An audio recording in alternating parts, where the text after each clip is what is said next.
just concluded a stretch playing 16 of 19 on the road, and now tonight they begin a 6-game homestand. And the Orioles are happy to be home. They have 33 wins in this ballpark, tied for most in the American League. And it's that play at home that has the Orioles in contention in the AL East. They have the best winning percentage in home games in the majors. Their batting average at home, .278, very respectable. Runs per game, fifth, 5.23 per game. And of course, they lead the world in home runs at home at 74. ERA still a bit higher than they'd like, but below 4 at home with those runs, they win a lot of games. And Mike, no matter what, they are comfortable here, and somehow they find a way to get it done. Well, you know, really started from day one. When they opened up the season here at Camden Yards, went undefeated first 5 games. Of course, it was against the Twins and the Rays, but what a way to build your confidence, and they need that right now. It was a tough road trip. You know, they were averaging just under 2 runs per ball game on the road. They were hitting under 200. So this is a place where they feel good, and they need to start sparking the offense. It's really what's carried them to this spot, top in the American League East most of the year. You know, and if they want to take over the East, they're going to have to get the offense going more consistently again. What better place to do it than here at Camden Yards? All right, so the Orioles love playing at home, and of course, when you play teams, it's as much as how you play against them. And the Indians team, I don't think they're intimidated being here at Camden Yards. No, they've been consistent all year, and once this starting rotation has settled in for this Indians team, they have been dominant. They're a tough team, one of the toughest teams in all of baseball, thanks to their 5-man rotation. And tonight, the Orioles are going to be tested once again by Bauer. But this team on the road, they're going to be tough because pitching takes them to the promised land. They have some consistent offensive pieces and some guys that have stepped up in the face of a lot of adverse injuries. They lost their center fielder, and here they reaching in the minor leagues, and these players are stepping up for this Indians team. So it's a team that's been on a roll, and they're feeling pretty confident on the road. All right, usually if you have a batter-pitcher matchup, the matchup tends to favor the pitcher.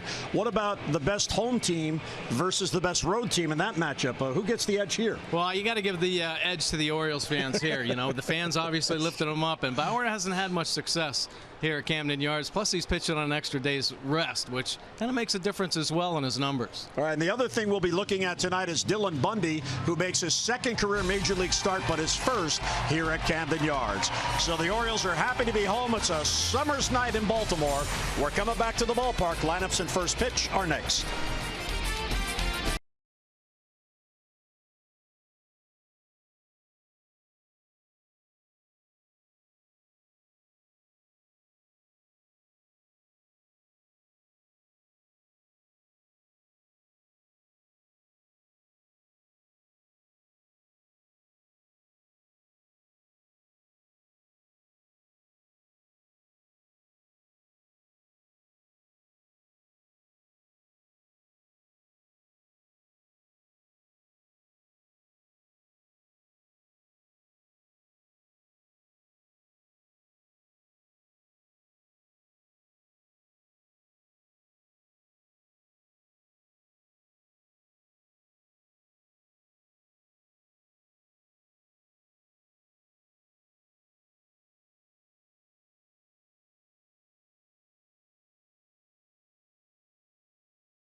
Southwest. Transparency, low fares, nothing to hide.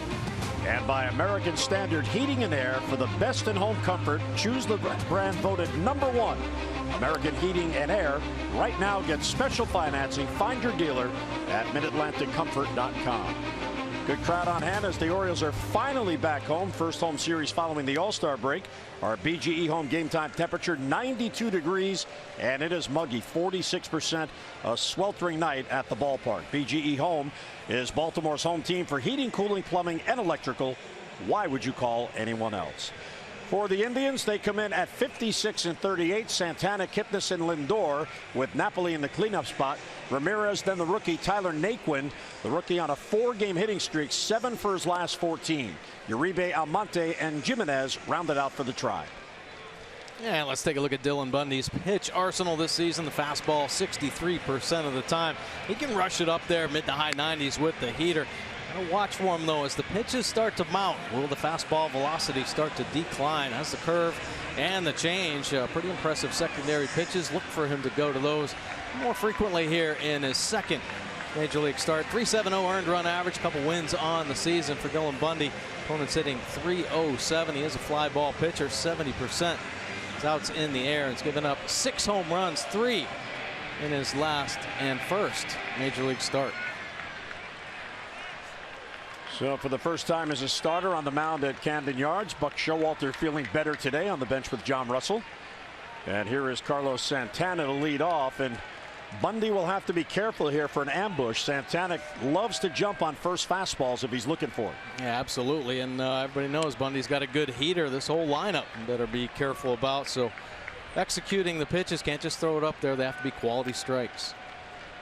Santana 7 for his last 25. And he is a dangerous hitter. 41 extra base hits. 21 of those home runs. Orioles play the shift against the switch hitter batting left. And there's a strike called, so he goes fastball changeup, and it's a ball on a strike. Oh, nice change. Dylan Bundy gets a nice little fade action on the 86-mile-an-hour changeup with a real good arm sell. Another changeup and a swing and a miss. Yeah, that was a nice pitch. And everything looks the same now. What you have to pay attention to is the change, is the curveball and the fastball all look the same coming out of the hand, and it does. Great arm speed there, 85 miles an hour. And then Santana late on the fastball, so the count holding 1 and 2. Santana's numbers, good numbers in June, 255 to 7 home runs, but the average climbing here in July, 333. Power number still there. And another foul ball off the bat of Santana. Now, Mike, does it make a difference that Caleb Joseph is catching Bundy after catching Bundy in his first start last Sunday? I don't think so. If anything, it may help Dylan and Caleb Joseph be more on the same page. You know, they went over a game report on his first start and reviewed it. And a swing and a miss. Got him on the changeup. And there you go. First batter seeing 3 changeups and all plus change. After 95 at the top of the strike zone. How about 86 fading down and away? Great location on the 3 changeups as well. How about Caleb setting the glove up, down and away, hitting the spot. Bundy executing to get the first out. Here's Jason Kipnis, left-handed batting second baseman. 16 home runs in that number 2 spot. And the fastball too high, 1-0. For Bundy, his 26th big league game in his second major league start. And there's a base hit to right field off the bat of Kipnis. You know, the fastball there, Kipnis didn't miss, 1 on with 1 down. We'll take a look at the Orioles defense behind Bundy. Bourbon getting the start in left field. Jones in center. Trumbo over in right. Hardy and Scope the double play combination. Machado and Davis there on the corners, and Caleb Joseph making the start behind the plate. Francisco Lindor, the young shortstop, and already a star. He's 22 years old, out of Puerto Rico. He did go to high school in Florida, so he had to come through the draft. And the Indians made him a first-round pick in 2011. Just outside 1-0, so he's been 1-0 on all 3 hitters to begin the game. Bundy left the game in Tampa after 3 1/3. He got the first out in the 4th inning and then walked back-to-back hitters, and Buck Showalter took him out. Foul on the changeup, 1-1. Another good change right there. Start getting that one down in the zone. Try to get some soft contact here, especially with the 1 out. Good opportunity to roll a double play over. Dylan Bundy's looking to keep that pitch count down here in his 2nd start. Trying to get into the middle of the ball game. And the throw to first will chase Kipnis, who does have 7 steals on the year. Well, for Bundy, I think a good goal for tonight would be to get through 5. That way he'll qualify for a win. Buck Showalter won't talk about pitch counts or innings limits, even though there are pitch counts and innings limits on Bundy's arm. Boy, he has some kind of changeup early on here, a swing and a miss, and it's 1-2. Well, they're definitely not picking it up out of his hand. I mean, some wild swings here, but the late movement as well. So they're getting out in front, and then the ball is just dive bombing just underneath the bat head. A 1-2 on Lindor. Check swing, and it's just outside. Wow. Oh, that's a good pitch. Dylan Bundy. Nothing else. Should have got the swing. Try to get it close to the edge. Caleb Joseph setting up on the corner. And boy, that's a pretty consistent group. Should get rewarded there. And even the check swing pretty close. Chatted with John Russell, who is also the catching coach, about setups like that, with Caleb Joseph setting up outside, and that's the way Russell says you need to catch him. Called strike 3 on the fastball. He got that call on the inside corner, and a strikeout for the 2nd out. He probably would have rather had that first one called. 96 up and in here, getting the call. It's like some 2-seam action as well. Running back over, caught the inside corner. Don't know if it caught the top of the strike zone. Caleb Joseph bringing the glove back down in. Maybe a little makeup call there. Well, you're right. He should have been out on the prior pitch, so I don't know if umpires think like that. But. No. So here's Mike Napoli, who is a very dangerous hitter. His first year in Cleveland. And a breaking ball for a strike, and it's 0-1. So here the first baseman in the comparison, both can hit for power. Well, they sure can, and the numbers eerily similar. Napoli, the batting average a little bit higher, slugging percentage right there. Both have the 22 home runs. Napoli a few more RBI than Davis. Davis walks a few more times though.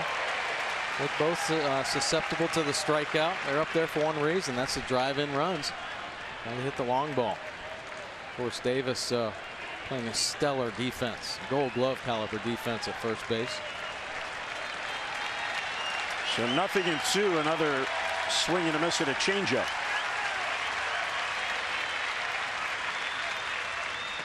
In the dirt, doesn't chase, and a nice job by Caleb keeping that ball in front. Well, nice block by Caleb, well executed by Dylan Bundy as well, spiking the breaking ball. Trying to get Napoli to bite. Throws it hard, so you get the check swing. Maybe if it held its head on the plate a hair longer. But a nice block by Caleb Joseph, keeping it in front. It is Caleb's 4th consecutive start. Matt Wieters is said to be doing better, and Buck Showalter said he can use him to catch tonight if he needs him. 1-2 on Napoli. A little high with a fastball. 2-2. So early on here in this first inning, he's had outstanding command of the changeup, but iffy command of the fastball. Well, the fastball was a questionable command in his first start as well. A couple home runs hit on his fastball location being off a little bit.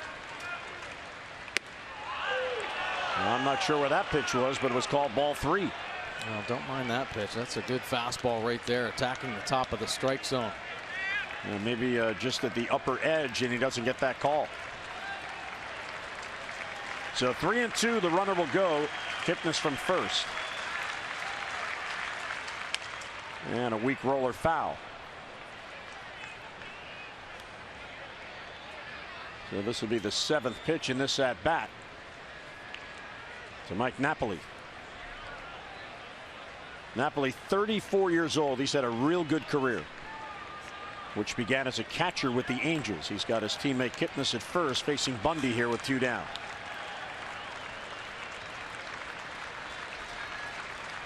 Runner goes, and a swing and a miss. He got him, and there's a strikeout on the fastball.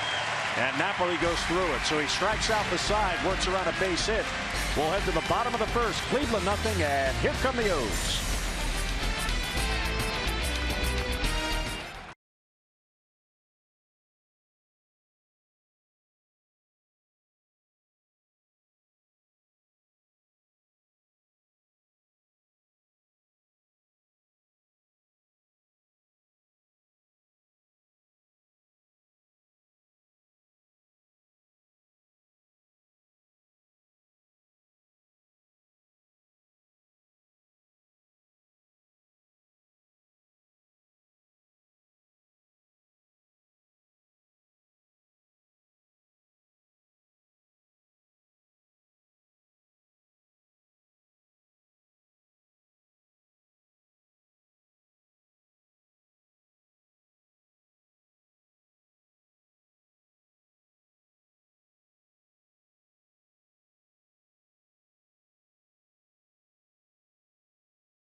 Finally home.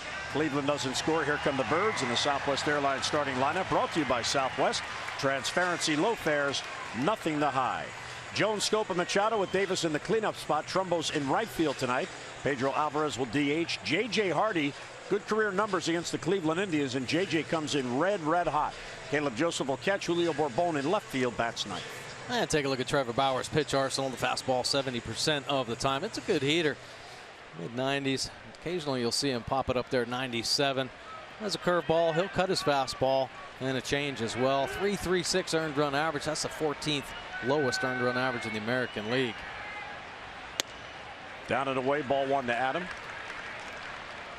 Adam has a 4-game hitting streak going. Did not play yesterday in New York. He came out of the game on Wednesday night with the back spasms, and he might have been able to play, but the Orioles are always cautious with those type of injuries. They figure one more day is probably better, and Adam back in there today. Yeah, it's nice to see Adam Jones back in the lineup. Hits better here. His home park, Oriole Park, and this Oriole team needs him to stay hot. And a base hit to left field. So Jones gets on. He's hitting 5 straight now. Got ahead in the count, got his pitch, and didn't miss it. I'm going to take a look at the Indians defense. Ramirez, Naquin, Almonte in the Indians outfield. Lindor and Kipnis at the middle. Uribe and Napoli on the corners. And Jimenez will do the catching tonight for the Tribe. Here's Jonathan Scope, who had the big hit yesterday. Gave the Orioles a little breathing room. It was a 2-1 game, and he got a 2-out, 2-run double and drove in 2. Jonathan Scope keeps getting some big hits, doesn't he? Wow, has he emerged as one of the most consistent offensive players here in this lineup. Strike on the corner, 0-1. Bauer out of Santa Clarita in California, and he's out of UCLA. He was Arizona's first-round pick back in 2011, and he lasted a little over a year with Arizona before he was traded to Cleveland. Jones on at first, nobody down. And a foul back, 0-2 on Jonathan. Scope had an interesting road trip, a couple of home runs and 4 RBIs, and overall he's been very consistent. He sure has 12 multi-RBI games this season. They're getting on base, hustling down the line, but a clutch double down the right field line. Yankee Stadium helps the Orioles finish up the road trip with a W. Jonathan Scope so consistent here as he's moved to the top of the lineup. You know, when you look at the lineup, I love Scope in this number 2 spot. But I also love Kim in the number 2 spot. Yeah, because of the contact he makes. Well, you know what? This Orioles team, everybody started getting hot. Buck Showalter says, listen, this is a versatile lineup because he doesn't ask guys to really hit and run or bunt or steal bases. So if you get a hot hitter, put him at the top of the lineup and let him roll. Called strike 3. Scope is down and 1 away. Well, the good fastball from Bauer and the herky-jerky delivery adds some deception, and he just dots 92-mile-an-hour heater at the bottom of the zone there to get Scope. Bauer is very much a strikeout pitcher as Manny Machado walks to the plate. Manny missed just 1 day with the virus, and but Showalter said that's what happens when you're 24. Bounce right back, huh? The 30-year-olds miss 3 days. 24-year-olds miss 1 day.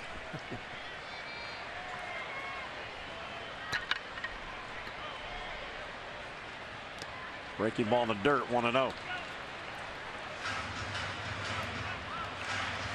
Manny, another bat. I'd like to heat up a little bit. They all went kind of cold on this last road trip. Manny up there at the top. Davis quiet. Trumbo a little bit quiet up there. Yeah, Manny was just 4 for 21 on the road trip. He played in 6 of the 7 games. And upstairs for ball 2.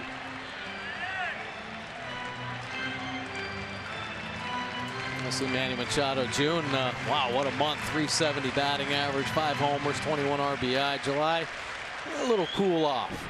A little all-star break there. Just the 194, 1 home run, but Machado will bounce back for sure. Ball 3 outside, a good take. Nasty cutter there from Bauer. For Manny, sorry, Mike. Manny's got 42 at-bats without a home run. He last hit a home run on July the 5th in Los Angeles. It was a big 3-run shot, led to a win, but that's a little while ago. And there's a 4-pitch walk, so the Orioles have 2 on with 1 down. And our Express Care Express stat, Express Care, a LifeBridge health partner. For locations, visit whywaitintheer.com. Yeah, rest is overrated as a starter of the season by days of rest. Take a look at Trevor Bauer. Now, regular rest is the 4 days. And he's made the 8 starts on 4 days rest, going a 5-1 record, 2.37 earned run average. But if he gets 5 or more days rest, 0-2 with a 5.08 earned run average. And of course, he is pitching on 5 days rest tonight. So another little advantage for the Orioles offense. Here's Chris Davis, 2 on and 1 out.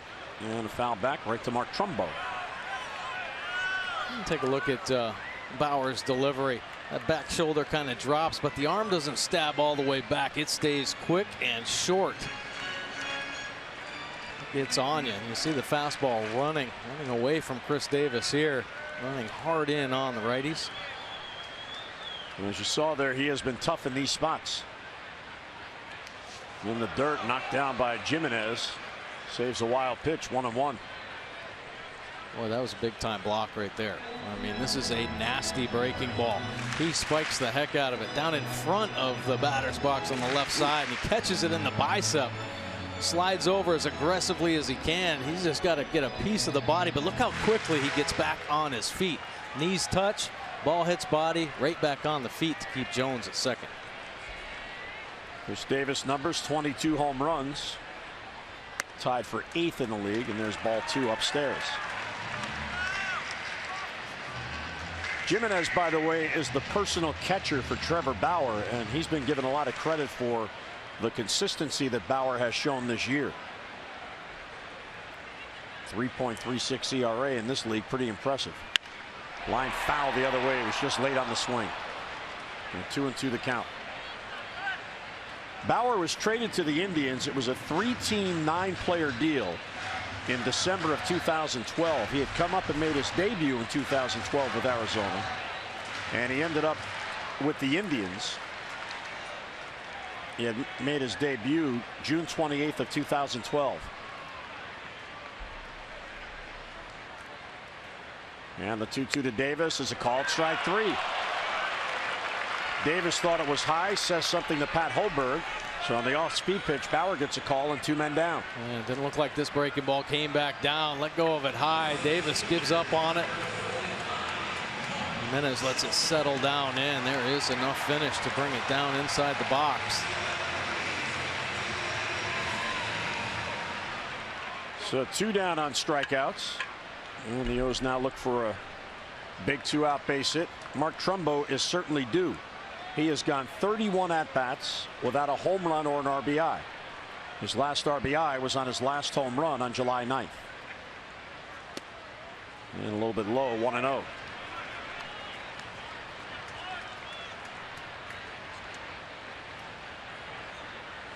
Bauer, at the age of 25, has already pitched. This is his 87th big league game and his 79th start.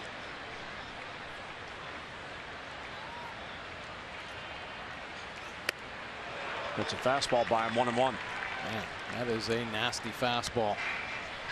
He just whips it. Looks like it's going to stay on the outside corner. That ball just exploding up to the top of the zone, middle of the plate. Callaway, the pitching coach there. There have been a lot of kudos given to him, turning this pitching staff around and all coming together, really different directions. Callaway kind of getting them all on the same page. Swing and a miss. He chases one that darts outside. And Coons.com runners in scoring position numbers. Orioles pretty good on the year, not so much lately. Yeah, right. 276, very respectable with runners in scoring position. But since the All-Star break, just a 140 batting average with runners in scoring position. And that's really why the woes have been happening for this Orioles team. And the 1-2 is upstairs, 2-2. Coons.com, over 2 million vehicles sold and counting.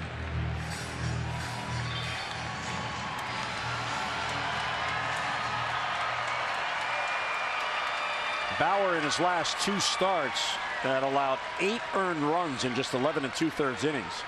He lost one out of no decision in the other.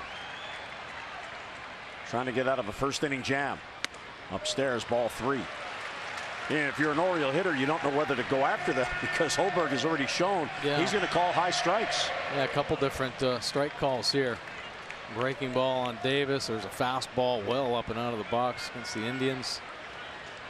Going Bundy's way, so we'll get the bats ready. Runners will be off on the pitch. O's hope to get Bundy a lead here in the first. Jones from second, Manny from first with 2 down. And time requested at the plate. Orioles are 7-9 in July. They're 14 above 500 at 54-40. Red Sox are at home with Minnesota and already have a 1-0 lead, still batting in the first. And the 3-2 is swung on and lifted to deep left field. Back it goes, and that ball is gone.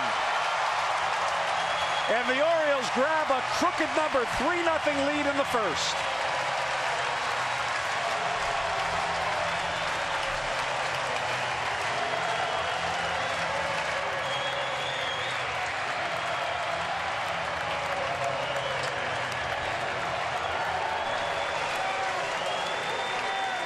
So there goes your drought, Mike. 31 at-bats without a home run, 1 swing. Boom, 3-0 O's. Well, welcome home, Orioles. Trumbo hitting his 29th home run of the season. And the Orioles put a 3 spot on the board in the first inning. And it extends the inning. Pedro Alvarez up now. Inside, gets out of the way, and it's 1-0.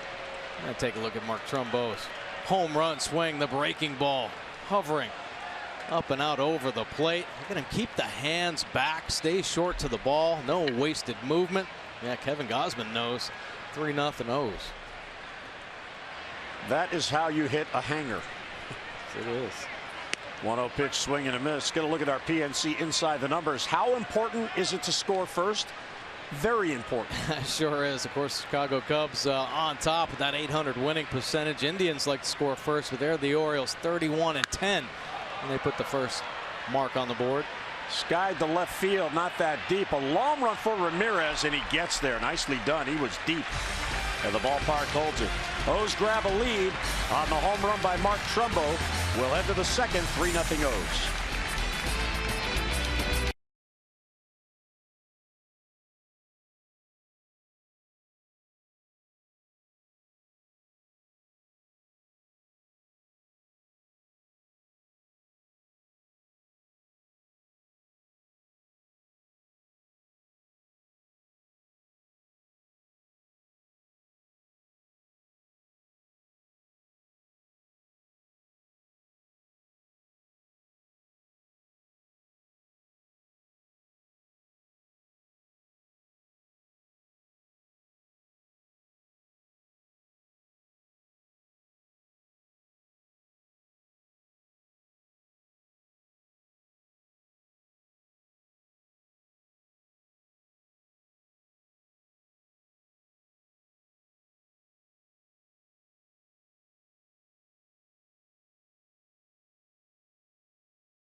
William Cogan of Hagerstown won $500 for being selected.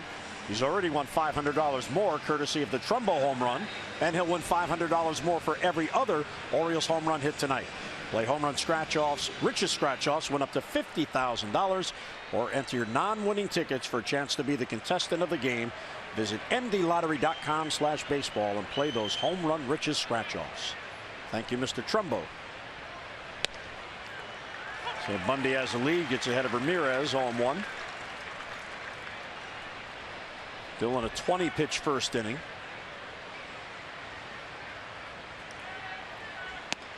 Now, even though the Orioles obviously will be cautious with Bundy, he's in the rotation now. Buck Showalter made the point before the game, asked if, because there is an innings limit, whatever it is, the Orioles won't broadcast that. There's a sharply hit ball to Scope. Jonathan gobbles it up. And one down. Will he be in the rotation the remainder of the year? And Buck said, yes, there are enough innings for him to be in the rotation. So one down on the ground out.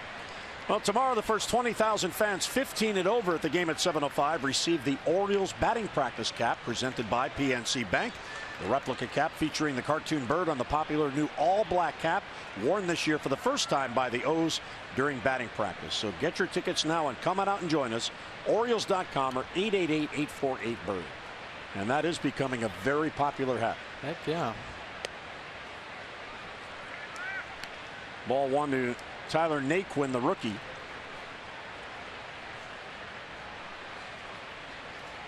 Naquin, 25 years old. Sharply hit foul. Yeah, Orioles better be careful with this kid. I mean, he is all of a sudden just burst onto the scene. Back-to-back months with 6 home runs. Just called up beginning of June.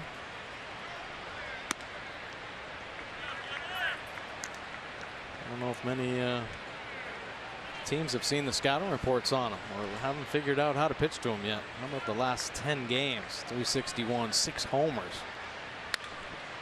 That ball is fair down the line, and it heads into the corner. Trumbo plays the carom. Naquin heading to second base. He'll pull in with a stand-up double. So the rookie doubles down the line. Cleveland has their second batter in the inning in scoring position. Let's take a look at his swing right here. Jumps on the elevated pitch. Little changeup that he hooks down the line. Keeps that bat on the same plane. Keeps it through the zone. And in for his 10th double to go along with his 12 homers. So Naquin at second base with one down. And here is Juan Uribe. The ageless one still going strong for the Indians. And a strike on the corner, 0-1. Uribe 37, but it's his 16th big league season. Man. He has been around. He's been with Colorado, the White Sox, San Francisco, then the Dodgers, then Atlanta, then the Mets, and now the Indians. Yeah, and really brought over here is just you know, a veteran piece. Maybe spell some of these younger players, but geez, he's in the lineup all the time. And he's taken over everyday third base. The Indians have had a real interesting year, and they are living off their fabulous month of June.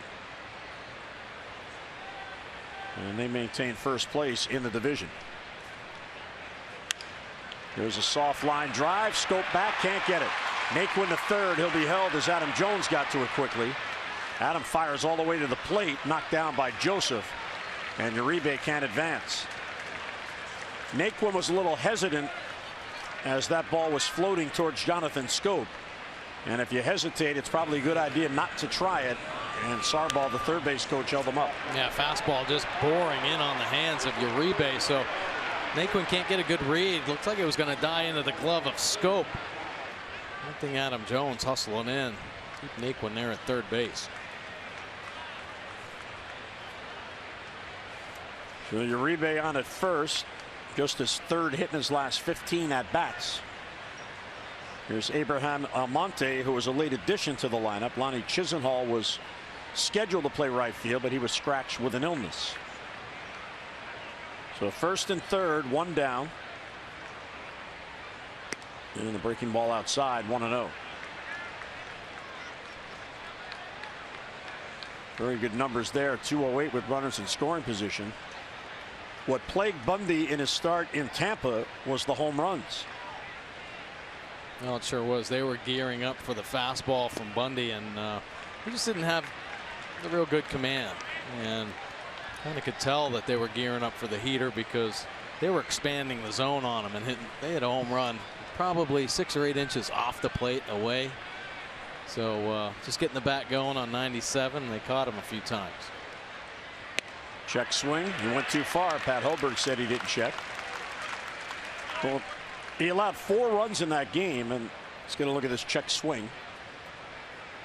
Well, the swing is supposed to be on a fastball that's going to stay on the plate, but this 94 took off, running off the outside edge. Pop foul, 2-2. Now, Bundy in Tampa allowed 4 runs, and all 4 runs came in on the 3 home runs. Longoria and Miller hit solos. Miller's was right down the line, the opposite field. And Arcia hit a 2-run home run the opposite way to left field, which looked like when it left the bat it was going to be caught. Just kept on going. Yeah. First and third, 1 down. Just outside. Wow. I don't know about that one. That's a good changeup right there. And I don't think it's outside. Joseph setting up on the plate. He must have seen it low because that's all over the dish.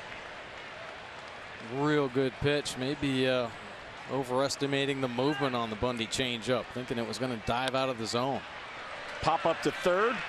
Manny in foul ground has a play, and he squeezes it for the big second out, so the runners have to hold. Well, he got to start getting rewarded for that pitch because he just backed it up. Threw the exact same changeup, putting Almonte out on the front foot. Hit the weak fly ball for the second out in a tough situation. Well, there are some hitters that thrive in certain ballparks, and Chris Jimenez is certainly one of those. Chisenhall, Bird, and Brantley, and Jimenez. Rajay Davis, Mike Napoli. They've all had success here. Unfortunately, a few of those guys aren't in the lineup, right? Yeah, the Indians aren't sure if Brantley's going to even make it back at all with that shoulder that has plagued him all year. So here's Jimenez. Outside 1-0.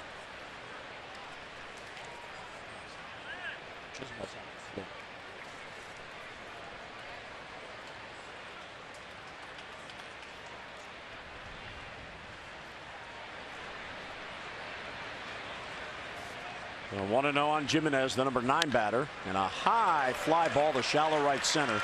Bundy will get out of it. Adam Jones will wait, and he's got it. So first and third, 1 down. Indians don't score. Mid-second, 3-0 O's.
Is brought to you by T-Mobile. Well, the Red Sox 12-3 in July. They sit in first place in the AL East. Tonight, Eduardo Rodriguez, former Oriole prospect, looking for his first home win against the Twins. He goes against Kyle Gibson. That game is tied 1-1 in the second. Marco Estrada starting against Seattle, activated from the DL. And how about Adam Lind? He spent 9 years in Toronto. He's back there as a member of the Mariners. And the Yankees lost to the O's yesterday, and they begin a 3-game series with the Giants. Good luck. They face Bumgarner, Samardzija, and Cueto Friday, Saturday, Sunday, and the Giants, well rested, had a day off yesterday in New York. Oh no! So they could be sellers after this 3-game series. Possibly. Oh man! And that ball hit anything. It must have hit the bat. Foul ball sign came up. So it's 0-2 on Hardy. 0-2 fastball, just cutting it loose. Boy, it did look like it caught the knob right there. Knob or the finger? Yeah, I think it hit the knob and it deflected. Breaking ball a little low. 1-2 on JJ. Hardy's got a 2-game hitting streak going. 4 for 8 in those games. He had a very credible road trip, going 8 for 26 with 4 RBIs. Ground ball, base hit right field. He is perfecting that swing. Yes, he is. He is starting to figure it out, going to right. Much more consistently now, taking what's given here.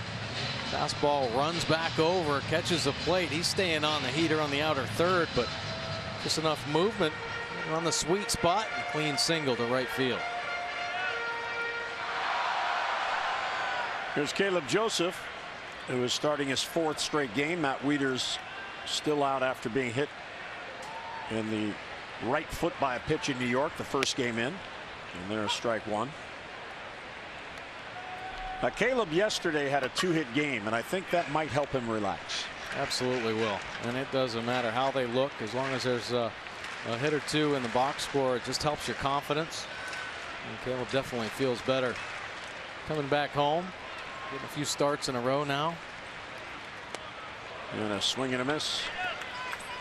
And Caleb down on the count 0-2. That was a really good pitch. Breaking ball off speed. He has a nasty breaking ball. I mean, he's got them all. He really does. A good fastball, very live. I've seen it run hard in on the right-handers, and he's cutting the fastball as well. He throws that hard. Catch 89, 90 miles an hour. Outside. Well, here's Wieters, how he got hurt. This was Monday night, hit by the pitch. Yeah, taking the fastball right off the foot. And amazingly, that was in the first inning, and he played the entire game. Although he did tell Buck Showalter late in the game, if I get on, you better pinch run for me. And apparently he went over to Caleb about the 6th inning, and he said, you better be ready. I'm not sure how much longer I can go. So as the game was going on, it was beginning to swell and hurt. Yeah, you get all that fluid in there. There's so many small bones in your feet. Man, your spikes aren't tight. It's going to cause some pain. Foul ball to stay alive. 2-2. Bauer went 4-0 in his prior 8 starts prior to the last 2. Mentioned his ERA in the last 2 combined 6.17, but in the prior 8 he pitched to a 2.10 ERA. And when you pitch that well over 8 starts, you're really pitching well. That's a big sample size. Yeah, you are on your game. Now 2-2 on Caleb. Hardy at first, nobody down. In the dirt, ball 3. Orioles are taking some real good pitches here, not chasing the pitches that Bauer is designed to try to get them to chase. Yeah, he has a nasty arsenal, and he's throwing that breaking ball hard. Throwing it so hard, surprised you're not seeing any more swings at the breaking down in the dirt. Yeah, good patience right now. Might be just the confidence of Camden Yards. And it's outside, ball 4, and he earns a 7-pitch walk. So he was quickly down in the count. Hits on. That's the 2nd walk. And the O's have 2 on with nobody out. On Sunday, the celebration of the 50th anniversary of the '66 World Championship team will continue. First 20,000 fans, 15 and over at the game at 135, receive a 1966 Jim Palmer replica jersey. It's presented by UMBC's 50th anniversary. Then after the game, all the kids 14 and under can run the bases just as they can following every Sunday home game this year. So get your tickets and come on out and join us. Daytime baseball on Sunday, Orioles.com or 888-848-BIRD. Mr. Palmer, I think, has writer's cramp at the moment. He was signing his book in the team store tonight. He's breaking a sweat, too, wasn't he? Bourbon lays down a bunt. It's a beauty. Uribe picks it up. He throws and out at first base, and an eyelash is Bourbon, who was hustling down the line. We'll see if the Orioles are going to look to challenge here. What a bunt. Yeah, Orioles fans loving the effort here. Perfect bunt. Uribe just getting his feet right. Ball gets in the hand, makes the quick throw from the side. Bang, bang play right there. Bourbon saying he's safe. Tough to say there. Kipnis doing his best first baseman.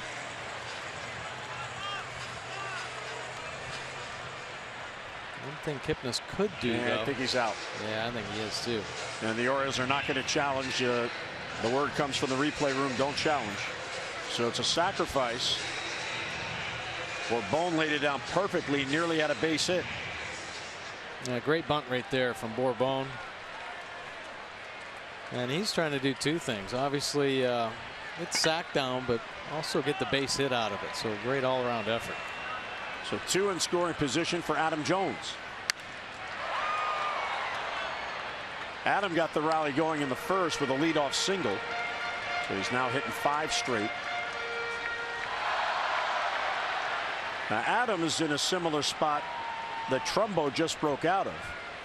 Adam has gone 36 at-bats without a home run or an RBI. His last RBI was on his last home run on July the 8th.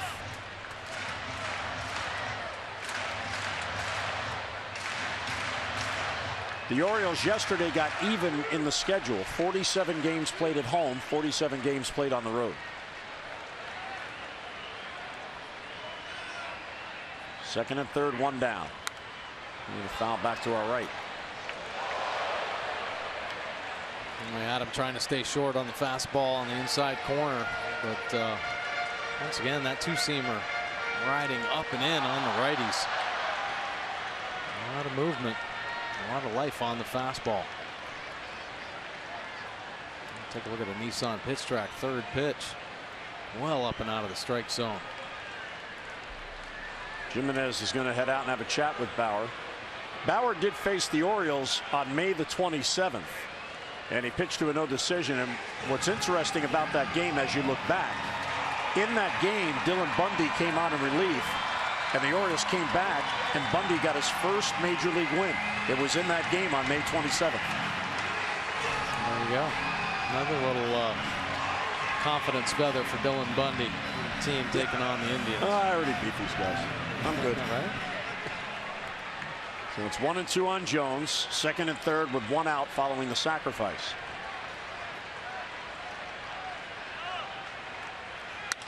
Center field. Hardy will tag. Waiting on it is Naquin.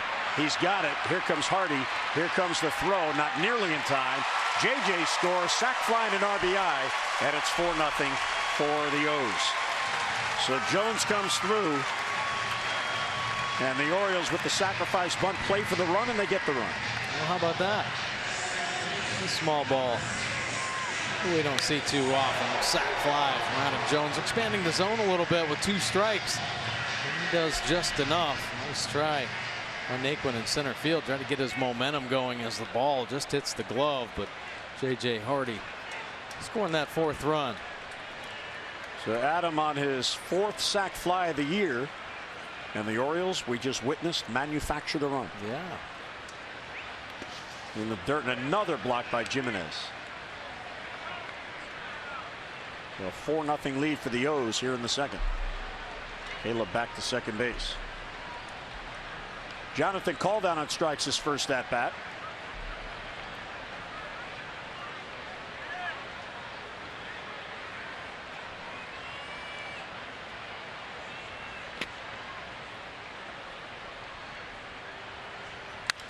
Right field, coming in on it is Almonte, and it hangs for him. He's got it for the out. O's do get a run on the single walk sack and a sac fly. We'll head to the third. 4-0 O's.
Miller time later in tonight's game, brought to you by Miller Lite. 4-0 O's, a 3-run home run in the first by Trumbo. Adam Jones with a sac fly in the second, as the Orioles try to win the opener of this 3-game series against a very good and a very hot team. And Dylan Bundy in his second big league start looking for a win. 38 pitches. He threw 20 in the first, 18 in the second. And even though he faced 5 batters in the second, 1 more than in the first, he threw 2 fewer pitches. Here's Carlos Santana. And a strike on the outside corner. Yeah, and if things go according to plan, Dylan Bundy staying aggressive in the strike zone with all 3 offerings, he'll get more early contact outs. Inside, Santana lays off.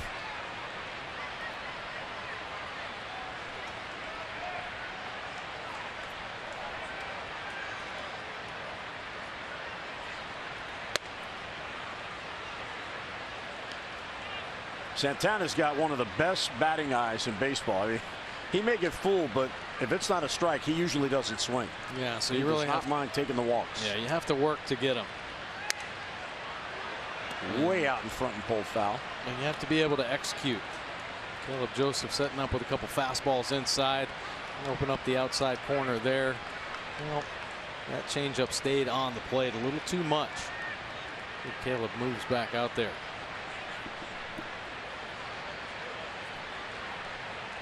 There is a process. Some of these big league hitters, you can't get them out on the first pitch. I mean, you have to work through the full amount of balls and strikes that are given sometimes, and especially as the game progresses, try to set a hitter up, have him start guessing certain pitches.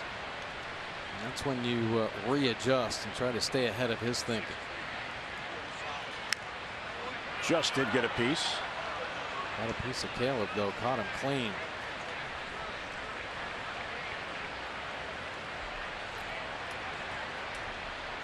Hitting that left bicep. Well, Santana's a former catcher, so he can relate. Oh, yeah, he heard it. He didn't hear pad. He heard flesh. Bundy, 23 years old. Made his major league debut in 2012. And then the injuries began.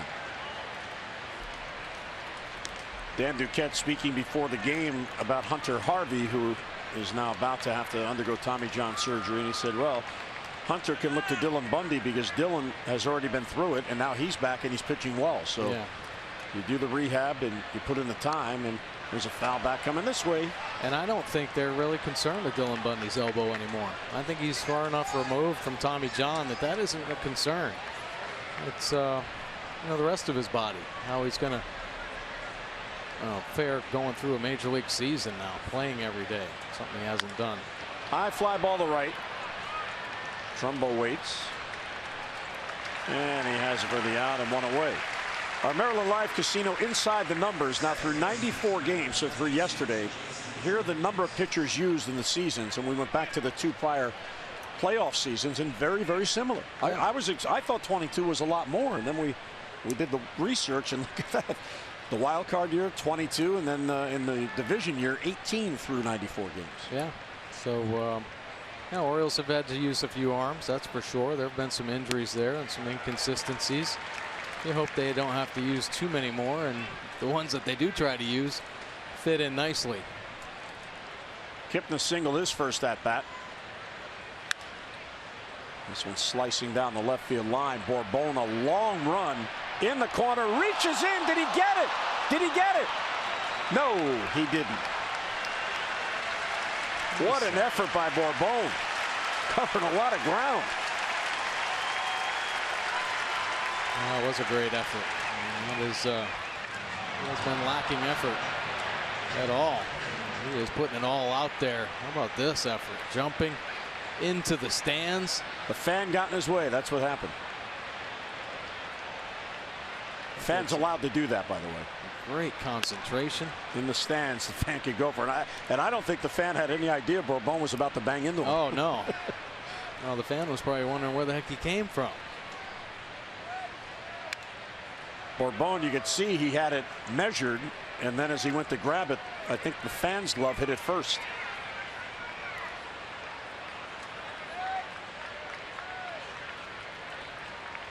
And Adams saying, "Come on, fan, you're our fan." Yeah, want to catch that ball. Want the fans out of the way too. Kipnis fouls it off. Yeah, so Dan Duquette saying before the game that Hunter Harvey can use Dylan Bundy as inspiration.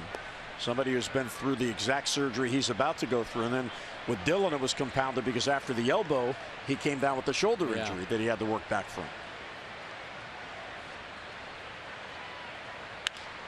This one an easier play for Bourbon. No fans to contend with. And 2 down. And the fly ball out.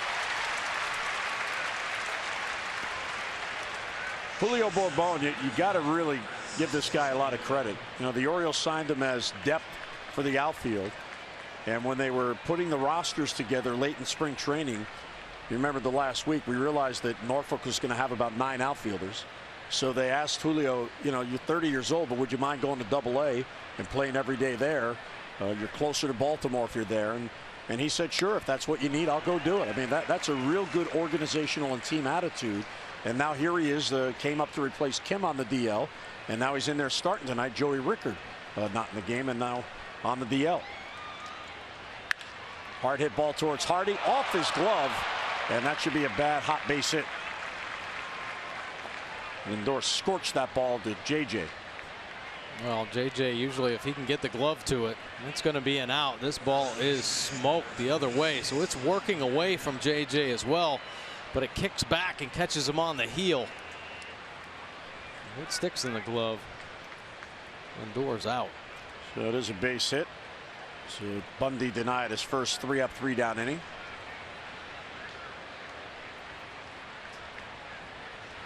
Mike Napoli now. Low throw to first. Nicely done there by Davis.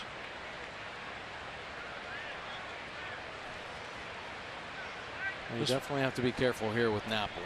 I mean, this guy's legit power guy. Hits mistakes. He's on a nice little roll right now. Swinging the bat well. Execute.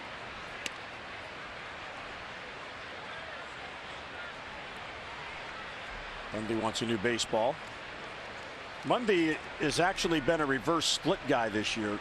The righties have hit him better than the lefties. What might be the reason for that? Well, the lefties, that changeup fades away from them. So it's a real good pitch to the lefties. And that changeup fades back into the right-handers. They appeal the first, and he went. Quinn Wolcott with the thumb. That's a big pitch for Dylan Bundy. I'm not sure Terry Francona agrees with it, but Napoli had no shot at this. Yeah, Russian 94 up and in. And you get those kind of swings because of the movement. I mean, these fastballs, both Bundy and Bauer are featuring, really exploding up and into the right-handers, and we've seen a few of these check swings. 2-1 on the high fastball.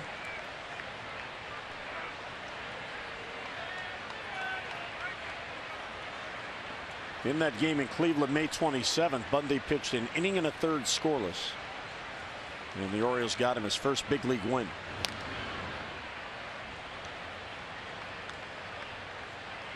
The Indians are 2 games better than the Orioles. They're at 56-38.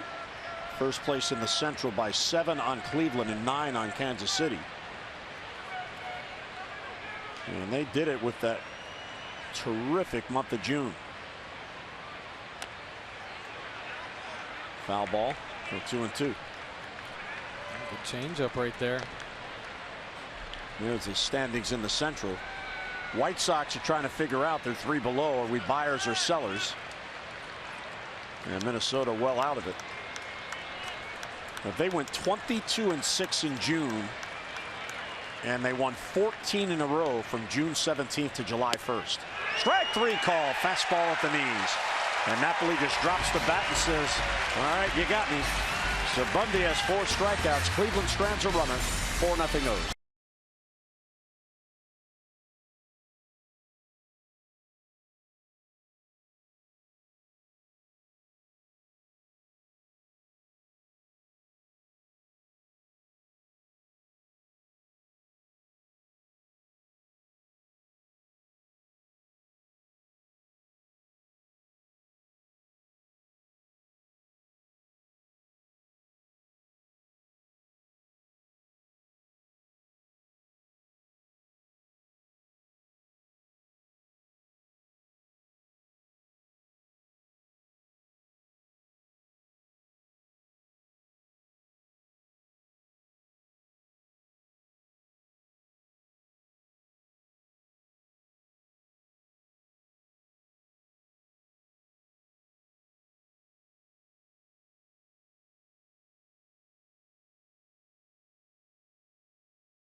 Here's the season snapshot for the Indians, and one of the big surprises, Mike, is how their pitching has dominated. Oh my, their starting earned run average first in the American League at 3.57. How about Carrasco is first in the American League with a 2.31. Then Salazar's third, Tomlin's 13th, Bauer's 14th, and Kluber 15th in earned run average. And how about the 43 wins by the starters? Pretty impressive stuff. And really the rotation what's catapulted this Indians team in the first place in the Central. Here's Manny Machado leading off in the Oriole third, and he'll look at a breaking ball for a strike. Manny walked and scored on the 3-run home run by Trumbo in the first inning. 1-1. Well, Bauer, part of this rotation, the 43 wins is tied with Toronto for the most by a starting staff in the league.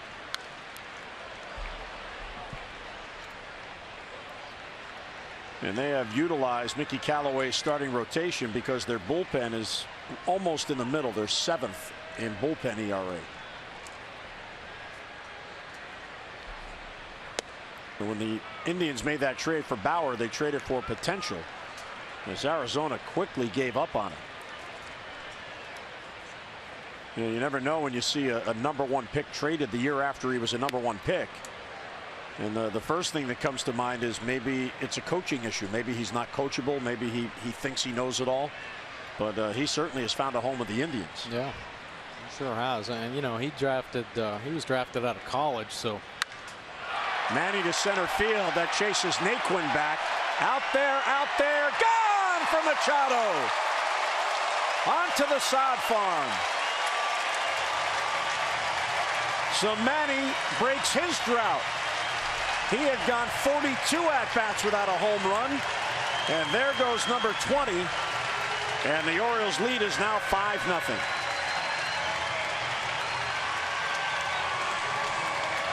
And another $500 for our Maryland Lottery contestant of the game, William Cogan of Hagerstown. Oh, you like to see the handshake right there. Machado in scope. Manny knocking his 20th out of the park. Oh, beautiful swing straight away center field.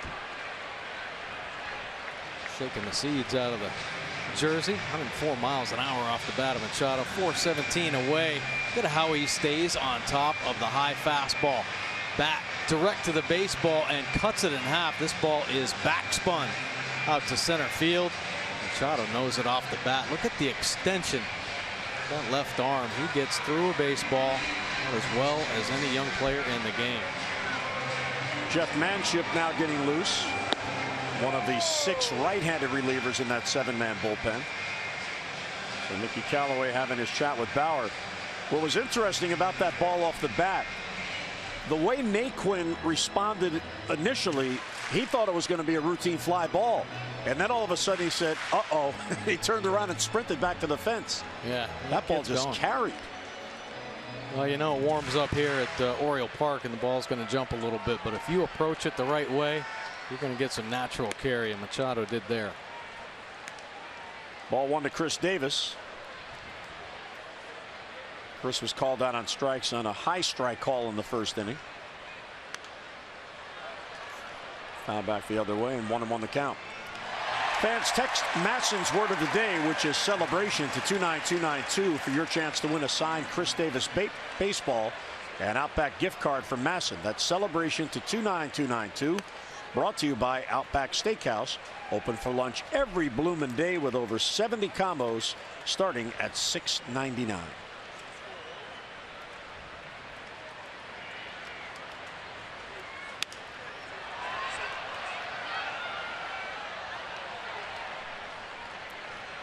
Foul back into the club level.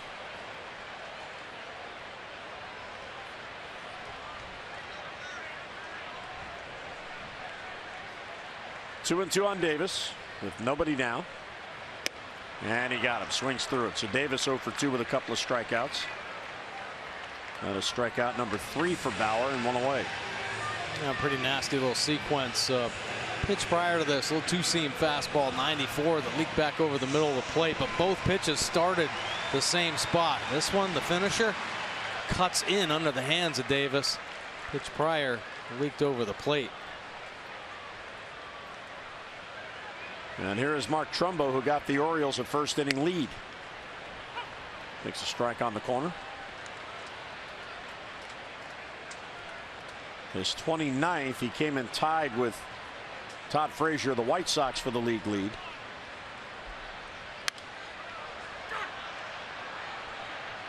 White Sox have not yet started. They're home against Detroit. So Trumbo at the moment leading the league in home runs with his 29. Manny now has 20.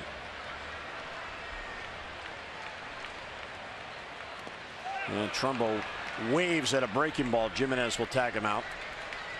So back-to-back Ks following the home run. So Mickey Callaway paid a visit, and he's got back-to-back strikeouts.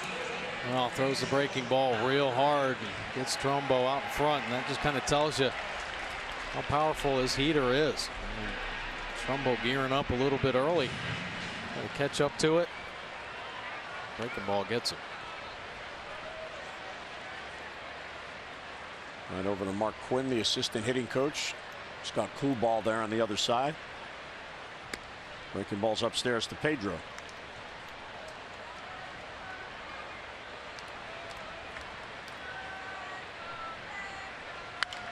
And Pedro pops it up a mile high left side. Uribe in the shift backs up. And he's called off by the outfielder Ramirez, who just did make the catch. So the Orioles down in the third, but not before Manny Ramirez gets into one. His 20th to the sod farm has given the Orioles a 5-0 lead.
Is brought to you by the RAV4 Hybrid, all-wheel drive and unexpected performance. Visit buyatoyota.com. It is a warm night at Camden Yards, but the fans enjoying it. A 5-0 lead. Manny Machado, he got into one and hit it out for his 20th. Mark Trumbo has hit his 29th. Adam Jones has a sac fly. And the Orioles have scored in each at-bat against Trevor Bauer. Here's Jose Ramirez, who takes a changeup for ball one. Man, that is a good pitch from Dylan Bundy. That's the one Ramirez is supposed to swing at. Foul back the other way.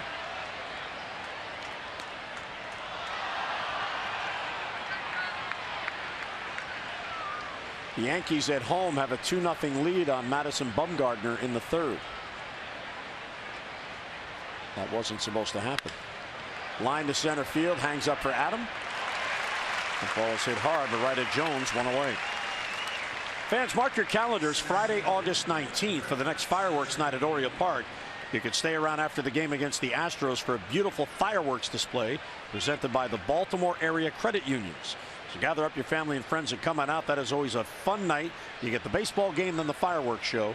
Get your tickets now, Orioles.com or 888-848-BIRD.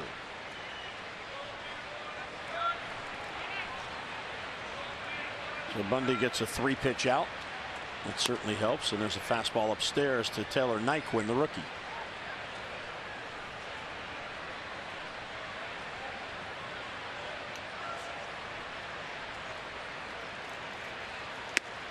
Blows it by. 1-1. Yeah, nice fastball there. Try to find some holes with the heater. That swing looked like exposed a little bit there, up and in. Most hitters have a hard time with that.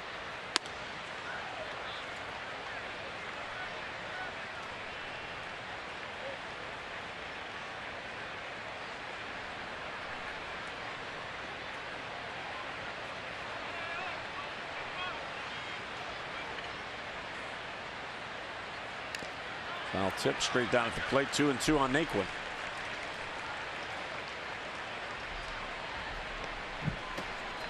Indians have had a base hit in each of their first 3 at-bats. They had 2 hits in the second. But Bundy got out of a first and third with 1 down without allowing a run.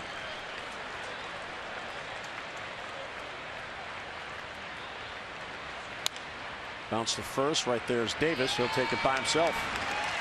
And 2 men down. Boy, that is a nice changeup from Dylan Bundy. Playing it off the big fastball. You've seen, well, I know you've seen it too. Mike Mussina used to win ball games He didn't feel good about his breaking ball with a fastball changeup. You know, if you have those two pitches, the big league starter, you can get deep into games. Bundy's doing it right now.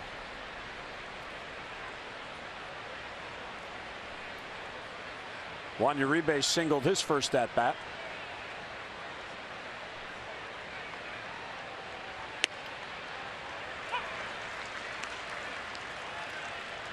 Well, what's that saying that Buck uses? You'll struggle if you have only one. You really compete if you have two, and you can dominate if you have three. So important to have at least the two as a starter. Yeah, but if you have a changeup with that good arm speed like Bundy has, and a fastball that can blow by people at times, yeah, those are two plus pitches.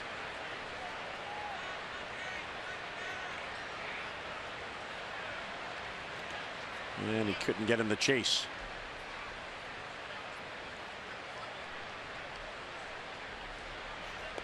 Bauer with Callaway on the bench.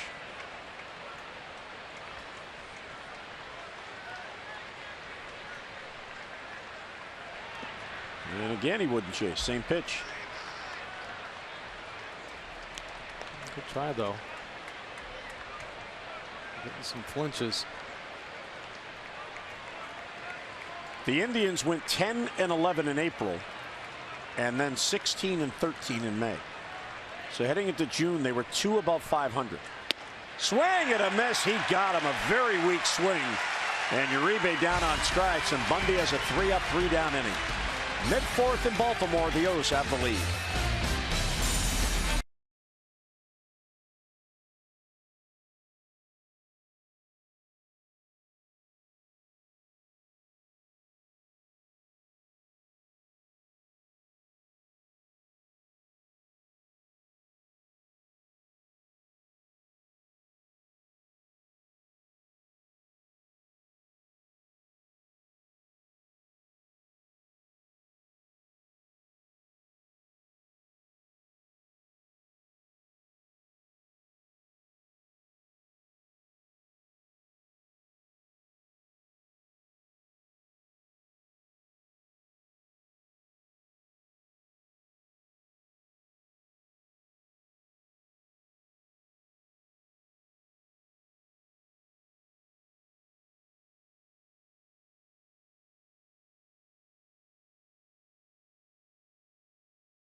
New York, Joey Rickard injured his thumb on this play against the wall, and today he was placed on the disabled list. It is a right thumb ligament injury, so it was the glove hand that banged into the wall as he tried to grab that ball, and he was replaced on the roster today by Dariel Alvarez, who was swinging a hot bat at Norfolk.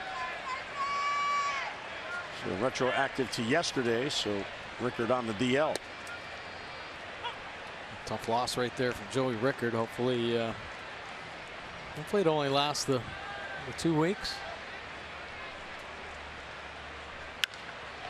JJ to short. Right there is Lindor, and he's got it for the out and 1 away.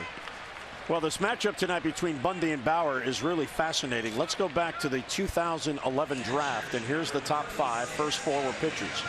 Garrett Cole went #1 overall to Pittsburgh. Danny Hultzen went to Seattle with the #2 pick. Then Bauer, Cole's college teammate, went #3 to Arizona. And then the Orioles took a high school player named Dylan Bundy 4th. Bubba Starling was a high school outfielder. He went to Kansas City. So the #3 and the #4 picks in the 2011 draft facing each other here tonight. Yeah, pretty impressive, right? Both actually debuted in 2012.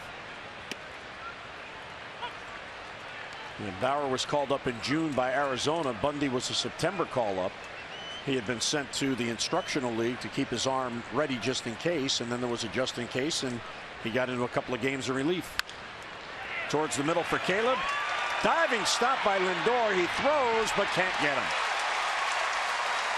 Lindor, I'm guessing, knowing the catcher was running, really took his time, and he nearly got him.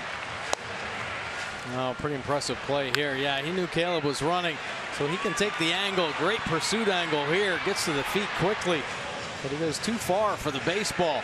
It's a shot, though. Pretty impressive play here by the all-star shortstop. How quickly he gets to the feet and makes this play close. Ball hits the glove, chest hits the ground, and watch the feet slide underneath him. Wow, is that impressive. Gets his feet lined up. Strong, accurate throw, but Caleb Joseph beating it by a half step. Here's Julio Bourbon. Ground ball foul the other way, a little late on the swing.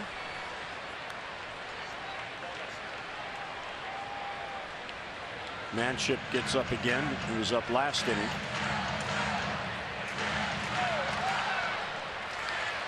Bourbon laid down a perfect sacrifice bunt, nearly beat it out for a base hit in the second. Late on the fastball. Oh, a nasty pitch there.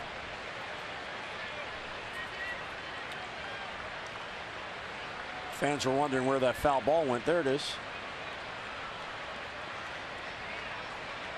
Commissioner's signature. You couldn't have placed that in there better than that. And he got him on a breaking ball. Real good pitch.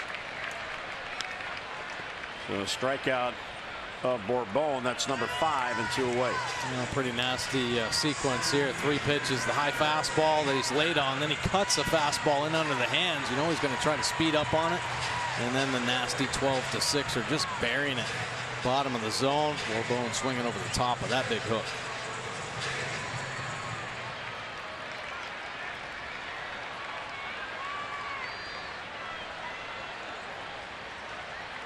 Now here's Adam with a man at first and 2 down.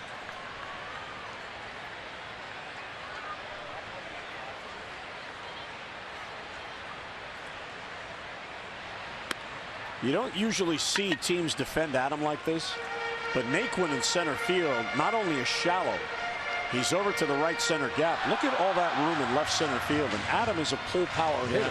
He is over there a little bit. He's opened up, though, much like how Wayne Kirby teaches the outfielders, kind of stagger the feet a little bit. 2-0 as the breaking ball misses. And Adam Jones hits by direction. 40 to the left, 35 center, 21 to right field. Yeah, he is a pull hitter. 96 hits, 4 away from 100.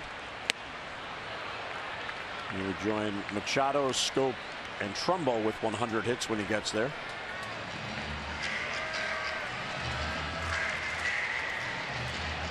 Bauer already in his 5th season.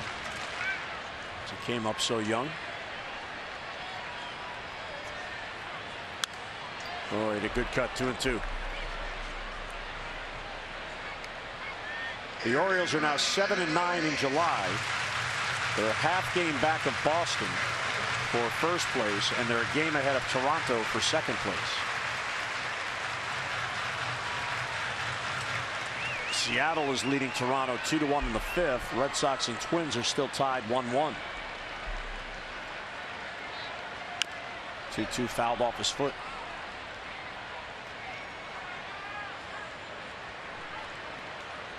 Nice swing right there from Adam Jones. Good breaking ball from Bauer, and keeping his body in control. Gets the front foot down. A lot of movement forward, and actually puts a real nice swing on that breaking ball. Caleb at first, 2 down. He singled with 1 away.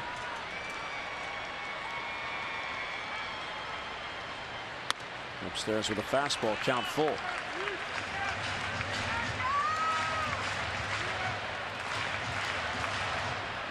And both these pitchers have thrown a lot of pitches here tonight. A couple big innings. The 13th pitch inning for Bundy in the 4th, the fewest he's thrown.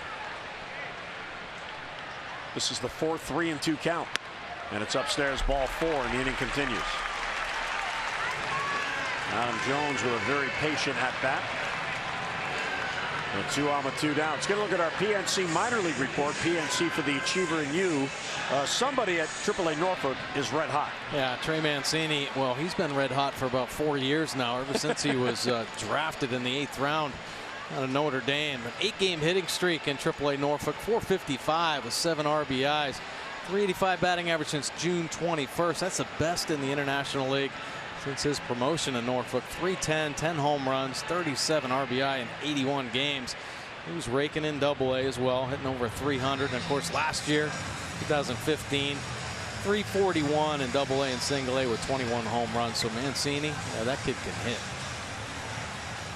Well, he's doing what you want a top prospect to do, make you notice him. Yeah, for sure. Now, unfortunately for Mancini, he's a first baseman.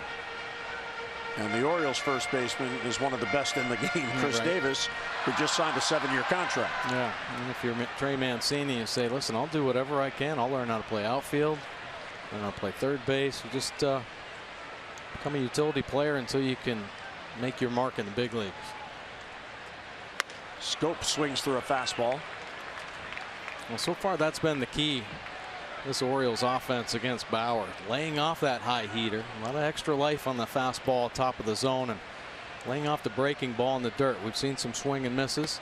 Balls he's bounced, but they've been pretty good. That's why they have the lead right now against Bauer. Bounce towards the middle. There's Lindor. He flips to Kipnis, and they get the sliding Jones for the final out. So for the first time tonight, the Orioles do not score. We'll head to the 5th. The Orioles with a 5-0 lead.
Well, everybody having a good time at the ballpark, and it was nice to hear Jenna Brock sing the national anthem tonight. Brad's wife, who is a country music singer, and she had a pregame concert. She has a new album out. Wow. Yeah, she did a great job. Beautiful voice. And of course, she's at every home game, so she knew to pause for the fans to yell, "Oh!" Yeah, during the anthem. right. Here's Brad with Jet in the bullpen. Slicing away from Adam Jones. A long run. He's not going to get it. And that ball heads to the wall. Almonte heads to second base, and he'll settle for a leadoff double. That was a good piece of hitting there as Bundy worked him away, and he just slapped it past Adam Jones. Yeah, just dropped the head on this. There's some hair coming off this one. He got the good part of the bat on it. This is a nasty pitch. 92 down and away. That is exactly where you want it. Adam Jones trying to cut it off, but This ball tailing away, and it's a little bit deeper than he thought. Beats him in the gap for a double. Well, Bundy needs to get through this inning to qualify for a win. Here's Jimenez, the number 9 batter. Flied out his first at bat. A little bit low. His pitch count is a little elevated because of the fastball command. A lot of fastballs have missed high, and he can't get the Indians to chase that pitch. Yeah, they are really being patient. He is nibbling the corners with some great off-speed pitches. That changeup has been outstanding for Bundy, and I am really surprised they're not getting more soft contact. Well, got him to chase there, 1-1. I mean, they're real good pitches. They're just not strikes, but that's by design. Yeah, absolutely. Work the perimeter, work the edges, keep them close, and you try to entice them into swinging. He's shown some patience. He's had to work.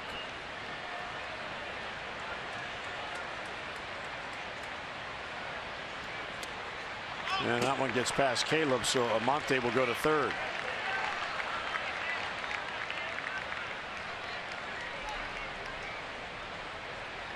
And the changeup right here, and Caleb Joseph reaching out, but just getting under the glove. The ball Caleb should have had. Tell by the facial expression there, and goes back to retrieve the baseball. A little upsetting himself. And he's been charged with a pass ball.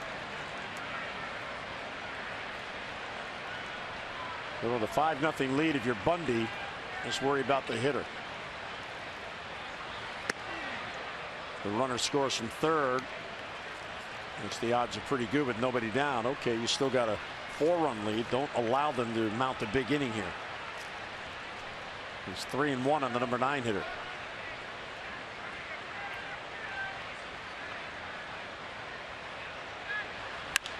Hard hit ball to Hardy. Hardy's going to come to the plate, and they have Amonte in the rundown. And he got right past Manny and got back to the base.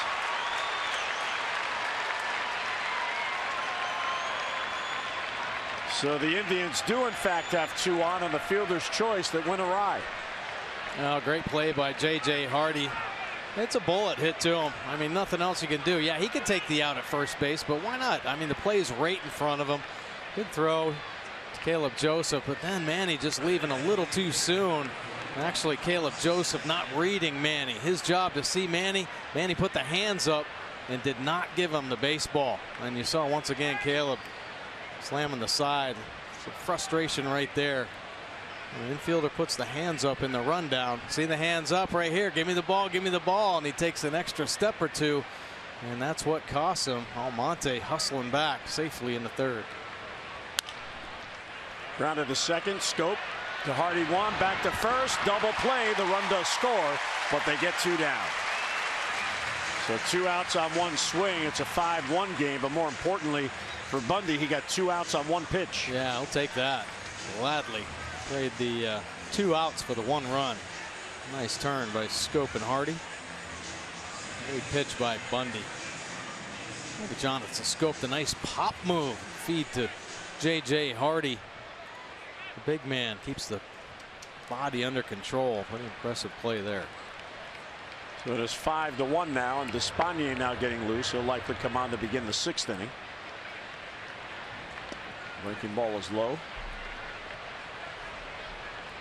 So Bundy at 81 pitches now. He threw 70 pitches in his start on Sunday at Tampa Bay. Foul tip. 1-1.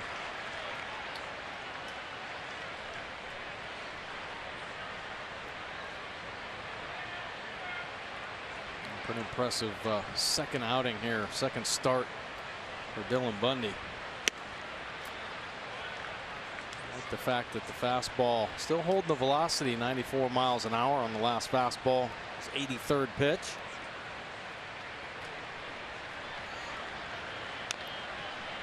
Changeup fouled off. I like how he shook off Caleb there twice. He's calling his game.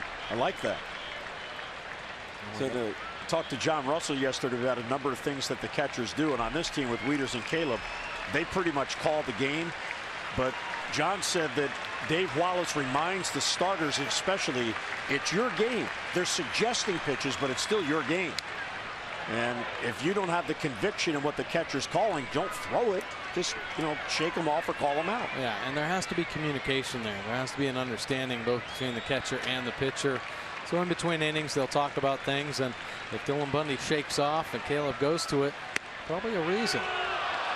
Just off the plate. But they'll be talking about it. Caleb setting up down and away. Bundy throwing the fastball away, a little bit up and off the plate. And 2 shakes. And on the 7th pitch is bounced towards Davis at first. The race is on. They'll flip to Bundy, who gets there ahead of Kipnis. And Dylan Bundy gets through 5. So he is qualifying for win or Honda do-ups. Machado, Davis, and Trumbo.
Home field advantage, and the Orioles sure do like the long ball at Camden Yards. They sure do, with the Trumbo 3-run shot. Manny Machado's solo home run in this ball game. They've jumped it up to 76 home runs here at Oriole Park.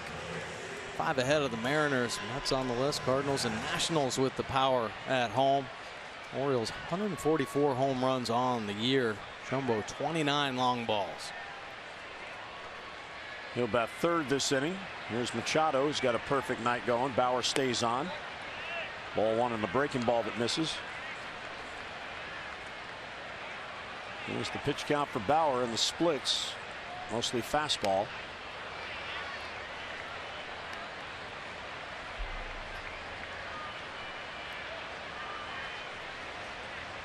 Manny taking a little walk after that swing. Something happened. That front leg shaking it out a little bit. Big swing and then something stuck.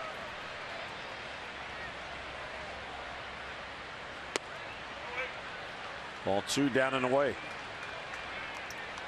Man, Machado's power zone. The 6th pitch ending up in the danger zone. Now 417 feet away. And Machado's 20th home run. Chopper towards 3rd. Tough if it's fair, but it bounces foul.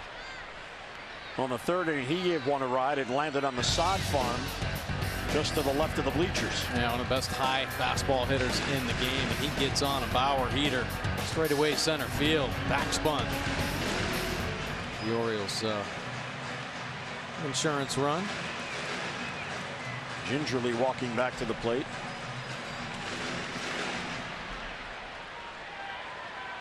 Manny walked and scored on the Trumbo home run in the 1st and then hit his own home run in the 3rd. So the Orioles now have 3 20 home run hitters. Richie Bancel staring down Manny, watching him walk back to the box. I don't need another Oriole going down. They've had a rough week. Of course, that sickness that spread through the Orioles clubhouse. And of course, Kim going on the DL. Rickard, Weeder's been down with the foot. Jones missed today. Let's see how he jogs to first. Well, that looks normal. Richie Mancel's watched him the entire way. And here comes Terry Francona. So the 5th 3-2 count results in a walk. And it looks as if the night is done for Bauer, and it is. And Manship was getting loose twice. Bauer will leave after 4 innings plus 1 batter. So we have a pitching change at Camden Yards. Machado with a leadoff walk. And our pitching change brought to you by Jiffy Lube, where participating stores now do brake services. Stop in and let Jiffy Lube inspect your brakes today.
Look at his pitch arsenal comparison. A few more breaking balls, but Orioles offense not biting on it. And that's what led to the 4 walks for Bauer and the early exit. Orioles able to touch him for 5 earned runs.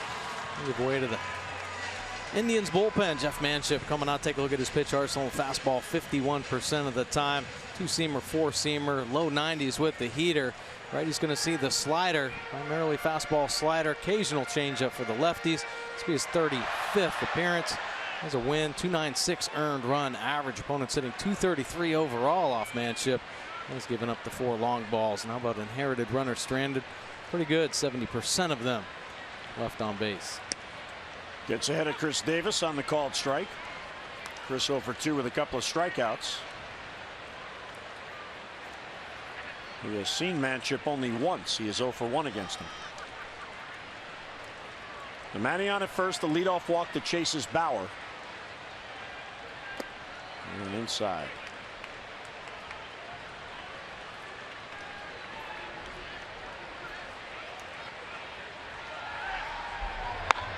Espana up again. Looks like the night will be done for Dylan Bundy after 5 innings and 87 pitches. Pretty impressive stuff there from Bundy.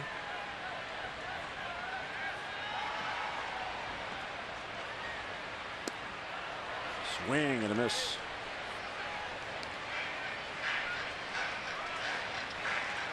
Take a look at the Nissan pitch track here. The 2-seam fastball. That's some pretty good late movement there from Manship. Keeping it away. Anderson now getting loose in the Indians' pen. Fights off the outside corner. The Indians bullpen has 2 Codys. Cody Anderson and Cody Allen, the closer. When's the last time you saw 2 Codys in a bullpen? Not too often. Bauer a bit upset. 4 of the 5 runs he allowed came on 2 swings. 1 and 2 on Davis. High pop, shallow left, that's slicing towards the line. Long run for Uribe, and he gets there. Nicely done. Machado bluffing a tag. And now having fun with Uribe and 1 man down as Davis is retired. On Saturday, August 20th, first 25,000 fans 15 and over at the game against the Astros receive a Crush Davis bobblehead. a unique collector's item featuring the Orioles slugger dressed up as his superhero alter ego along with his trusted sidekick, Samson the dog. This item is sure to be an instant fan favorite, so come on out and get yours. Tickets going fast. Orioles.com or 888-848-BIRD. Uribe and Manny having some fun on that foul pop. Yeah, Manny was kind of extending it out there at first base, coaxing Uribe into making that throw. Everybody on the field got a little chuckle about that one.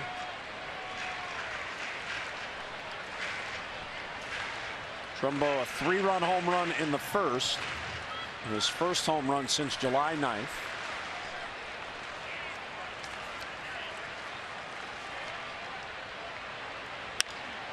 Center field, that chases Naquin back.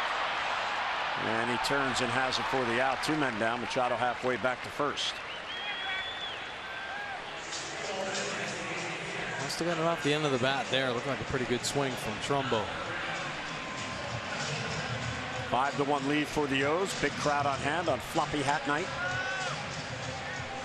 Manship, like Trey Mancini, who was the minor league player of the game tonight, out of the University of Notre Dame. He's a Texan. He went to Ronald Reagan High School in San Antonio and then went to Notre Dame.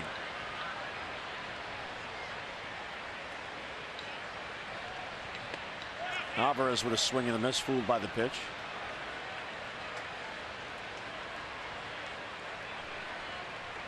Pedro is 0 for 2. He is flied out twice to left field, once in foul territory, and a nice running catch by Ramirez.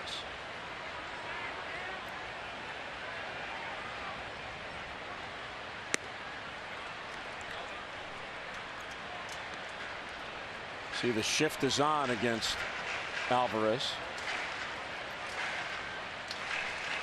Interesting that they move Lindor, the shortstop, over and leave Uribe at short, the third baseman. Lindor has certainly more range than Uribe does. 2-1 on the pitch inside. Yeah, you're right. I wonder if it has something to do with the throw. Maybe Uribe has a hard time with that touch throw over on the right side of the infield. Here's Lindor, the 22-year-old. Alvarez has seen Manship once and he hit a home run. This one's hit into the shift. There's Kipnis, the second baseman. He'll get Alvarez in the inning end. So Manship comes in and retires 3 in a row. We are through 5 at Camden Yards. Buck and the Birds have the lead.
The hero is Pamela Johnson. Pamela is honored for her dedication to the Boys and Girls Clubs of Metropolitan Baltimore, where she serves as an area director. She's been with the Boys and Girls Clubs of Metropolitan Baltimore since 2009 and was actively involved in the planning process for the establishment of the new computer lab and team center at the Callaway Elementary, as well as the Webster Kendrick Club, which was donated by the Orioles Charitable Foundation and by center fielder Adam Jones. We thank Pamela Johnson for her commitment to helping the youth in the metropolitan Baltimore community. And if you'd like to nominate a Birdland Community Hero, go to the website Orioles.com/heroes. Now Dylan Bundy out of the ball game. Take a look at the Jeep inside the numbers. How Dylan Bundy made it through here. Look at 30% changeups. Big time pitch for him. 5 innings, 87 pitches. That's a season high for Bundy. He'll give way to Despaigne. Fastball 72% of the time. He'll mix up his delivery, change arm angles, slider change as well. Look at the rest of his numbers. This will be his 13th appearance with the Orioles. 363 earned run average. He's been used in multiple roles. 17 1/3 innings work. 258 overall opponent batting average.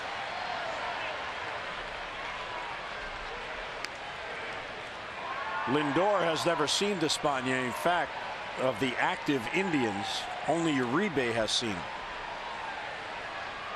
And so Uribe and Despaigne, both former National League players.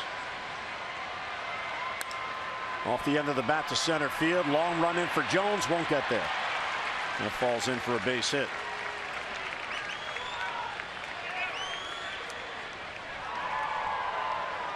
So right off the end of the bat, Lindor has his second base hit. And pitch too good right there. Despaigne doing a little bit different delivery wise. Brings the knee up higher. Looks like he's going to speed it up and slows him down with a breaking ball, but he flips it right off the end of the bat. I think it's safe to say that Napoli is glad Bundy's out of there. Yeah.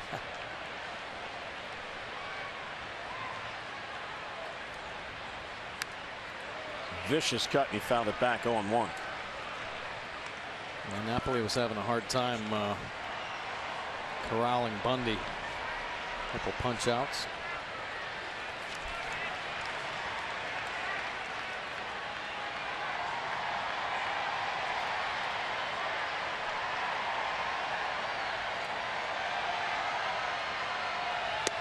Swing and a miss, and a real good off-speed pitch.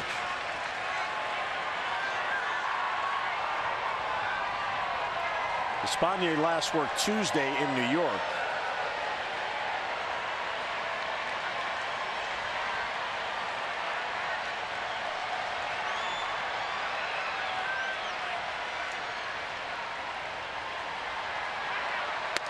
Swing and a miss, got a fastball by him.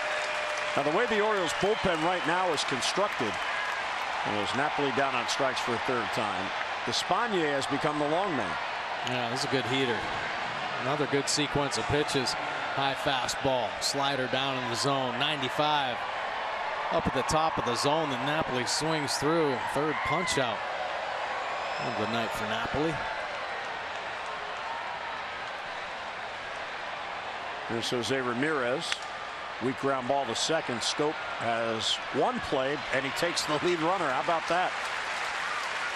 You have to have a lot of confidence in your ability first to pivot, Mike, and then get the ball there in time, because Lindor runs pretty well. Well, it's a smart play by Jonathan Schoop. He gets there. He sees the runner in front of him. He knows he's got a lot of time. You see J.J. Hardy acknowledging with the head. So the ball is right in front of him. Lindor actually has to jump over. Jonathan Schoop has a great internal clock. Very smart play there to get the lead runner at second base. So Ramirez replaces Lindor on at first, and here's Tyler Naquin, the rookie. 1 out of 2 of the double.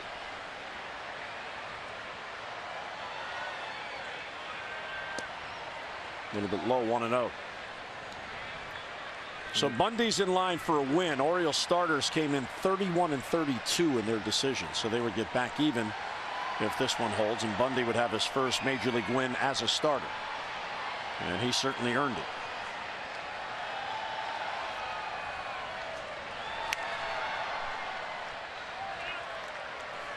Well, Dylan came in with a real good game plan, and saw the amount of changeups that he threw. Plus changeup today. And that was the pitch that kept him off balance and off the fastball. Moved it around the perimeter. Not a lot of cookies on the plate. Bundy looking good. 1-1 the count. And foul back. Cody Anderson's up again. There's a Cody in our future here tonight.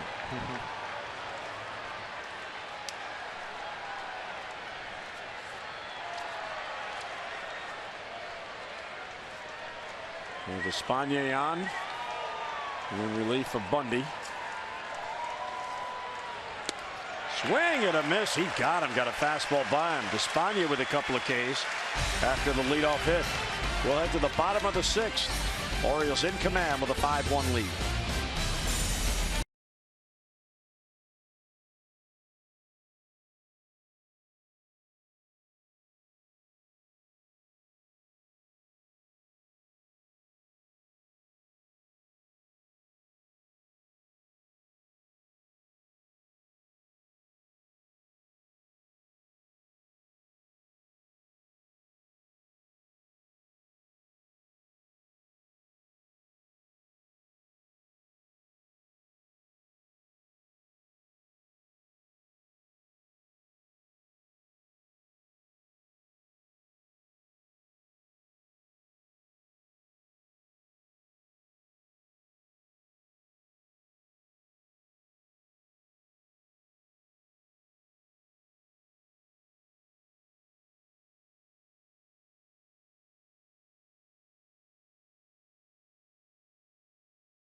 Innovative, high-value dental and vision benefits to area employers and individuals. Smile, it's Friday. And it's floppy hat night at the ballpark. Fans like this year's version. And a real nice crowd on hand on this Friday night as the O's are back home. They just completed a stretch of 16 of 19 on the road, plus the 4 days off for the All-Star break. There he is, Cody Anderson. You called it. Take a look at his pitch arsenal. Fastball, pretty good heater. 93 to 97 with the fastball. Got a curve and change to go along with it. 9 games, 8 starts for Anderson. Come away with a win, 7.48 earned run average, 43 1/3 innings of work. See the lofty opponent batting average of 341. Fly ball pitcher has led to 11 opponent home runs.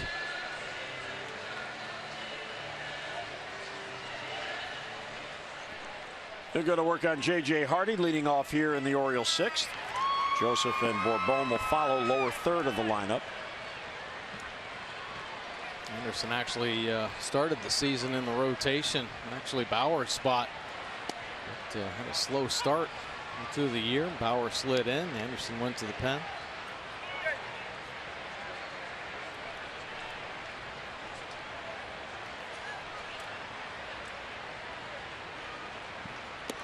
And down and away, 1-1.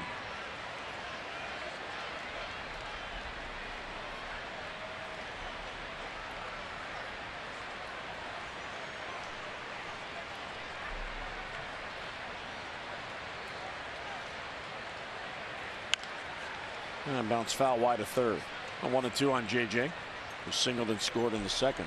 Now Anderson, Mike, is at a Feather River College in Quincy, California, which I had never heard of until tonight. And he's actually the 3rd player out of Feather River College to reach the big leagues. Wow. How about that? Sky to shallow right. Here's Almonte. And he has it for the out. And 1 down.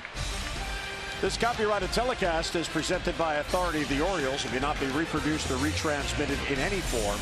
And the accounts and descriptions of this game may not be disseminated without the express written consent of the Orioles. A lot of orange in this crowd tonight.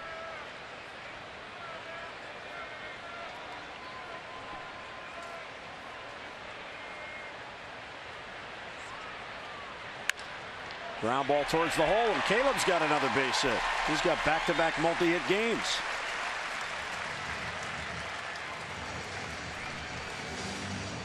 There you go. Confidence starting to take effect here.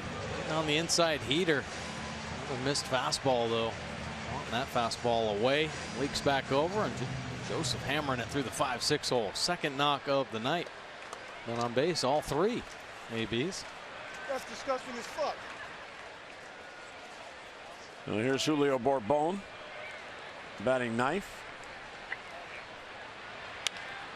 Pulls behind Wayne Kirby. Now Anderson has been a starting pitcher for the Indians, but in the bullpen for this game.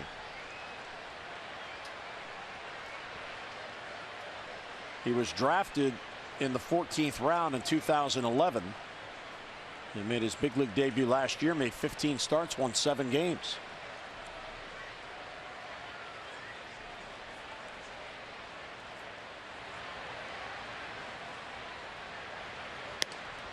And upstairs 1-1.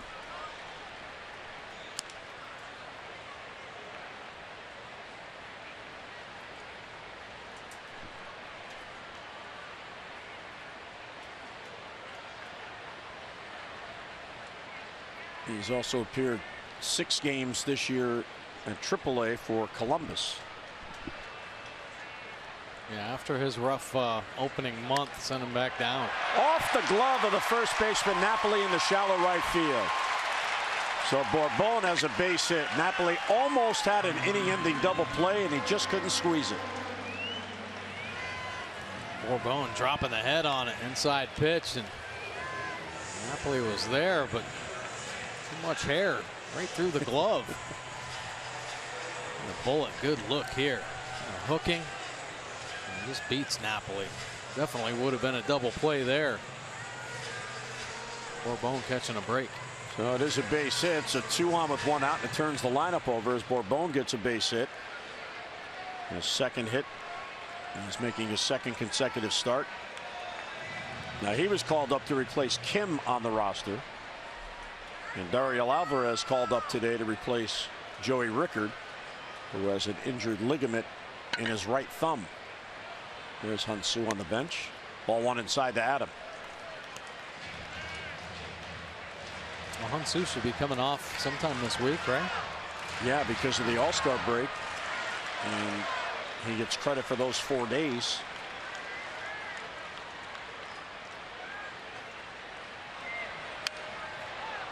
One and one on the foul ball.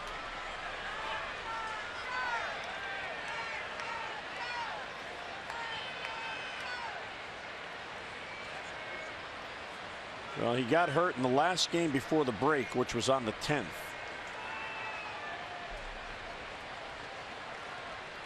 So he is eligible. Monday would be the 25th, so he's eligible Tuesday.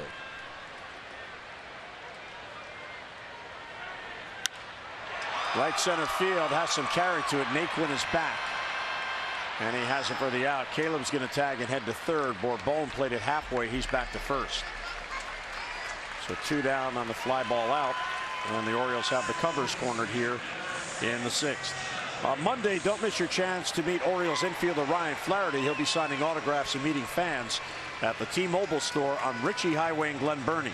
Ryan will be on hand from noon until 1 on Monday before the Orioles take on the Rockies at Camden Yards later that evening.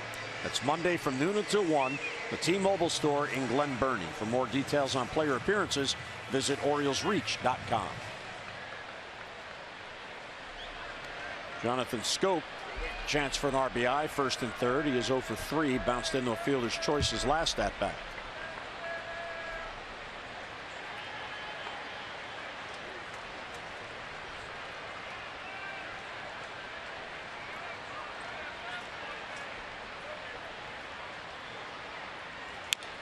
And a foul straight down at the plate.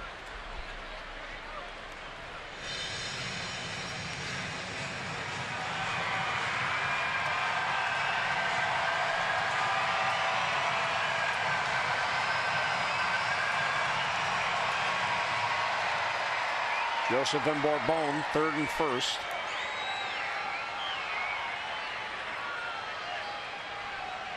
Minnesota has taken a 2-1 lead at Boston. They're in the 6th.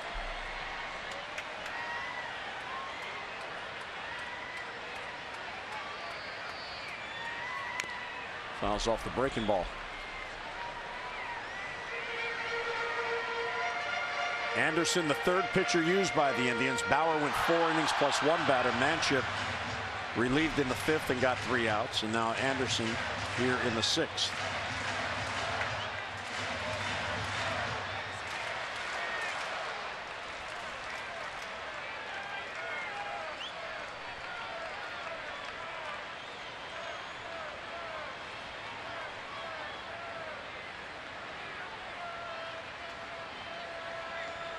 Buck Showalter has to do something with his newly found team speed. Bourbon at first base. Anderson's worried about him.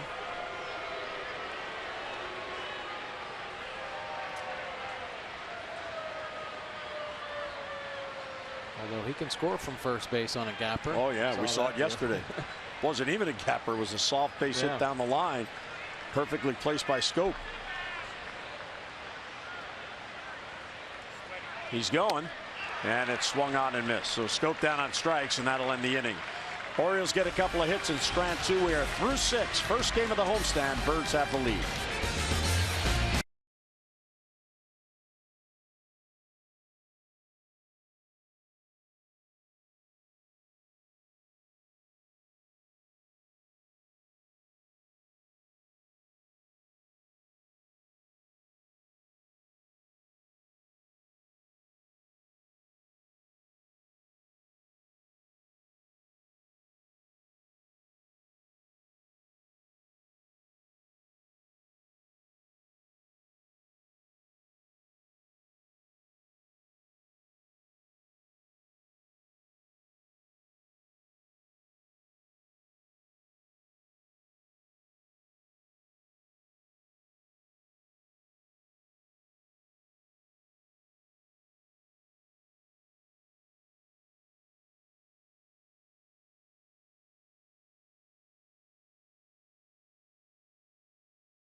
It's Orioles taking on the Indians. 3-game set. This is game 1. Dylan Bundy, nasty fastball up and in to get Lindor. How about Napoli going down on a heater? Not once, but twice. And Uribe fooled fastball down and away. Really wasn't the final pitch. How he got there. Great effort by Dylan Bundy. Geico, 15 minutes could save you 15% or more on car insurance. Visit geico.com for a free rate quote. And look at all the buck heads dancing around. Oh my.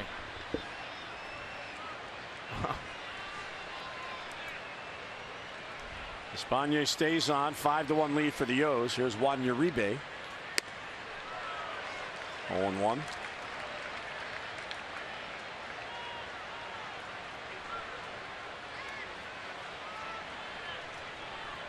Uribe singled in his first at bat, struck out in the 4th. And check swing upstairs. They appeal. He didn't go. There's Dariel Alvarez. We told you he was coming. There was some speculation because today was the day the Norfolk Tides took their team photo. And Mr. Alvarez, who had been starting pretty much every game for the Tides, was not in the picture. So the reporters who follow the Tides got suspicious that maybe he was being called up. And sure enough, he was summoned just in case. And Rickard's thumb proved to be worthy of the DL to make sure they get it right. And here's Mr. Alvarez. Getting ready.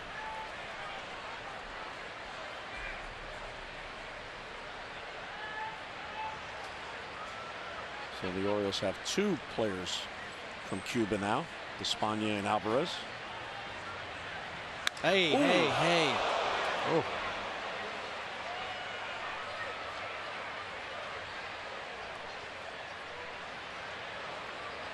Man.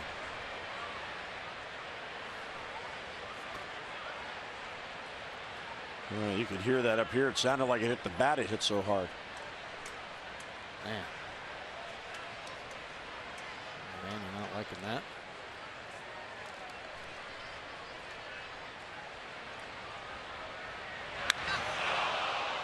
Oh, the sound of it. Caleb trying to help him out as well. Man. Right by the ear flap on the helmet. Thank goodness.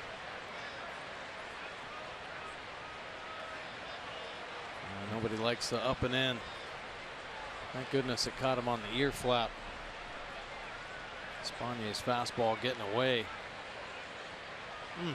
Well, he never reacted to that. Well, it was almost as if he didn't pick it up. I realize it got in there in a hurry, but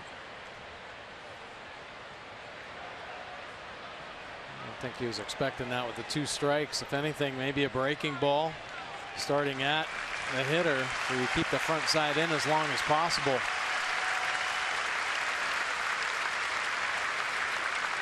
Unfortunately, walking off the field.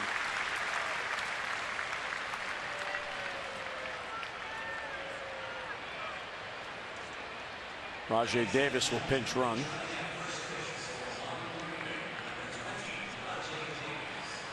Well, you hate to see that. Obviously not intentional. The fastball just rode in right on the ear. Fortunate though, it hit the ear. Yeah, man. Which is well protected with the helmet.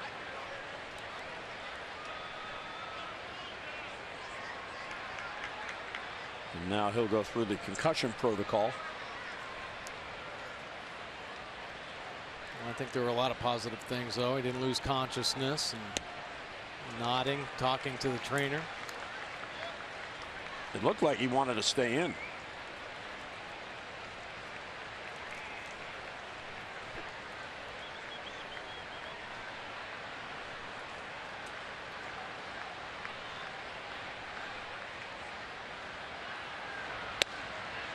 Check swing, and it's low. 1-1 on Almonte. So Uribe will leave with the trainer, and they'll go through the concussion protocol now. Terry Francona stopping him before he goes into the clubhouse.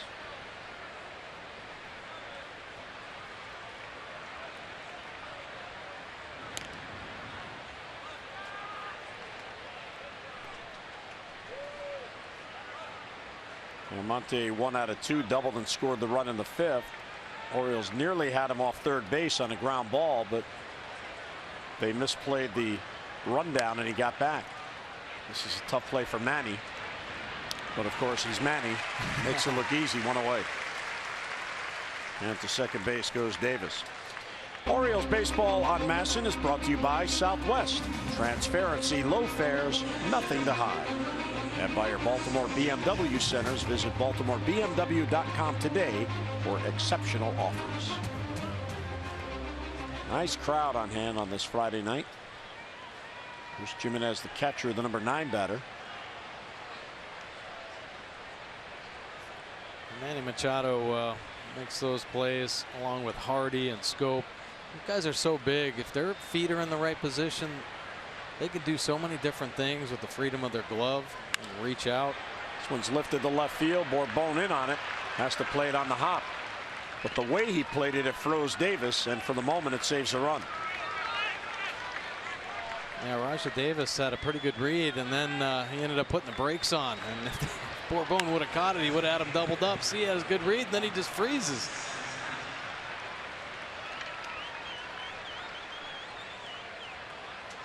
So for the moment, Bourbon, by deking Davis, has saved the run. Jimenez to first, so runners on the corners. And it turns the lineup over for Santana. The Indians have been averaging 5 runs per game. They're 3rd in the league in runs scored. So we talk about the pitching, and Dave Wallace now is going to come out for a chat as the bullpen gets busy. Donnie Hart now getting loose. There's a lefty batter on deck, then a switch hitter, Lindor.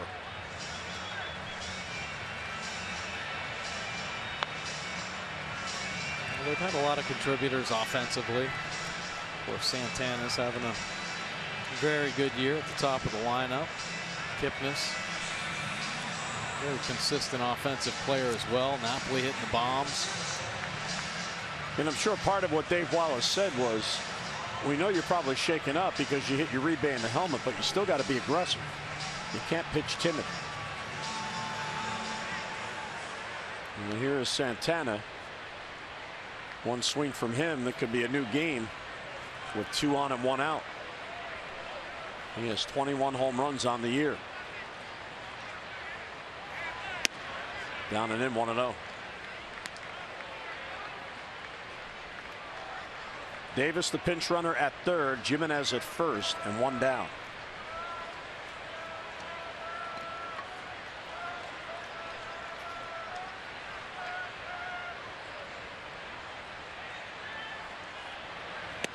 Ball 2.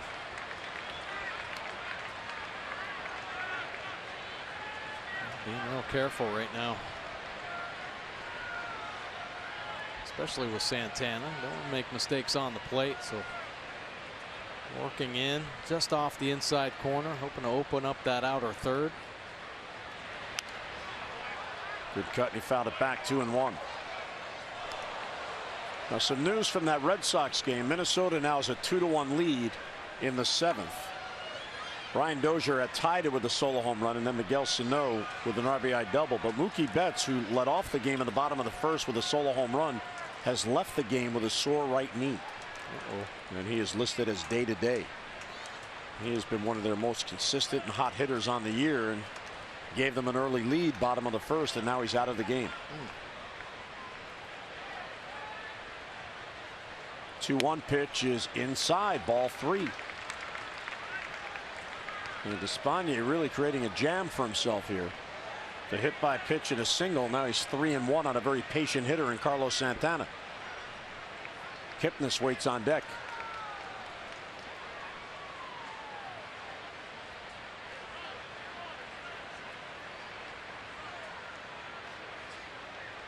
Well, Despaigne took too long, so Santana stepped out.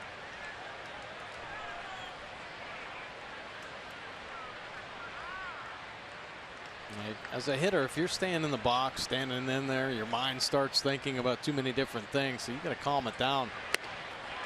Swing and a miss. Well, Santana is part of an elite group where he hits for power, but he's always patient. 20 home runs and 50 walks on the year. Yeah, only a few in the game doing that this season. Chris Davis with the O's. 22 home runs, 53 base on balls. Tough to find that kind of combination. Good batter's eye with the power. 3-2.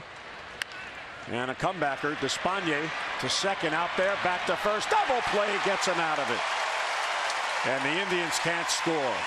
So a ball away from loading the bases. He gets a swing and a miss. And then he gets a comebacker. It goes 1 to 6-3.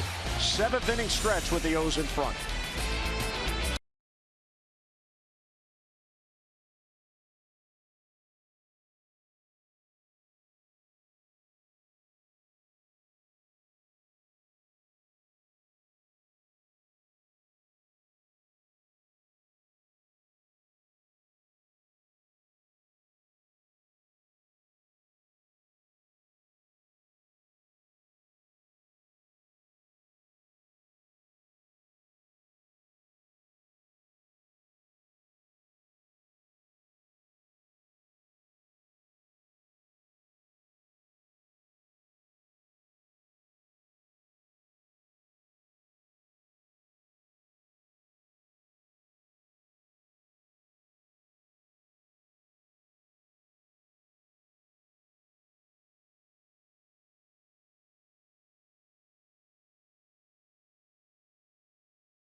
by PNC Bank for the achiever in you, and by the Bob Bell Automotive Group, driven to be the best. Then we go to the bottom of the 7th at Camden Yards, the Jim Palmer statue in Legends Park, and welcome into the booth Jim and Mike on this Friday night. And great to be home for the Orioles. They've had a real complete all-around game to get this lead. Yeah, absolutely. I mean, they've been waiting to come back home. Offensively, they've been scuffing a little bit. They put up incredible offensive numbers here at home. A couple home runs. This is just what the doctor ordered, right? Oh, exactly. Of course, some giveaways as well. Well, yeah, it's a big weekend. Tonight was floppy hat night, so the folks here have the floppy hat. This now, tomorrow, the batting practice hat is tomorrow, but Sunday, the Jim Palmer replica 1966 World Championship jersey. Oh, yeah. When in the day they had the name in the black lettering and then the number in the orange lettering. Yeah, beautiful, right? Yeah, I love it. You already got yours. Got it right here. So that is Sunday in the finale of this series as the Orioles and Indians battle here. The Orioles looking to get back into first place. There's the Jim Palmer statue again in Legends Park, and a couple of defensive changes. Rajay Davis, who pinch ran for Uribe, stays in the game in left field, and that moves Jose Ramirez from left field to third base. So Anderson stays on for his second inning. He allowed 2 hits but no runs in the 6th.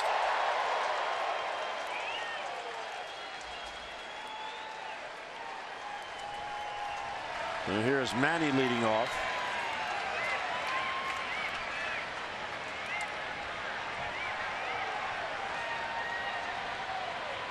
And the breaking ball for a strike in the outside corner.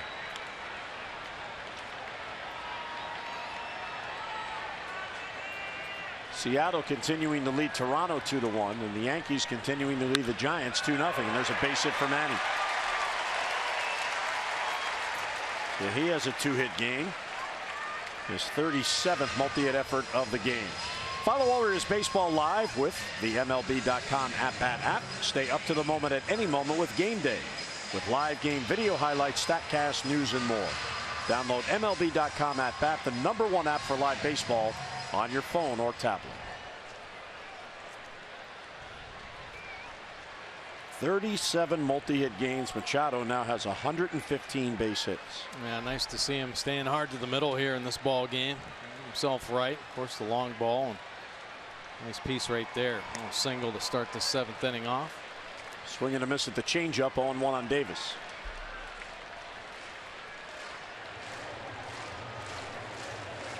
Here's Dan Otero being loose in the bullpen.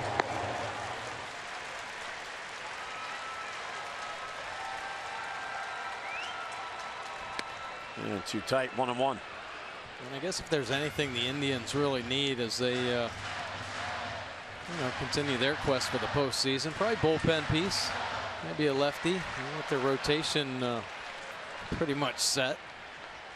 5 of the top earned run averages in the American League, top 15 anyway. And bounce foul behind Wayne Kirby.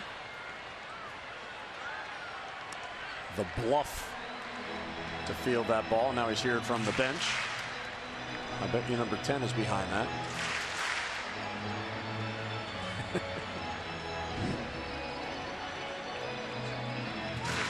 Yep, there he is at the end of the bench, getting on him.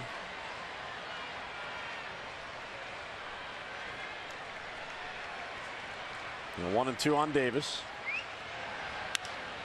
Off the end of the bat to center field. Easy play for Naquin. Manny's going to tag to draw a throw.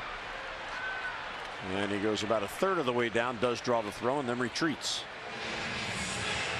Well, the drive of the game brought to you by Lexus of Towson, the area's #1 luxury dealer. Come see why at LexusofTowson.com. Yeah, how about the first inning? A 3-run shot, just what the doctor ordered. Get this Orioles offense going. Mark Trumbo, his 29th home run of the year. It's 3 runs on the board in the first inning. And that was big for Dylan Bundy. He went 5 solid innings tonight, in line for a win in his 2nd major league start, so it would be his first win as a starter.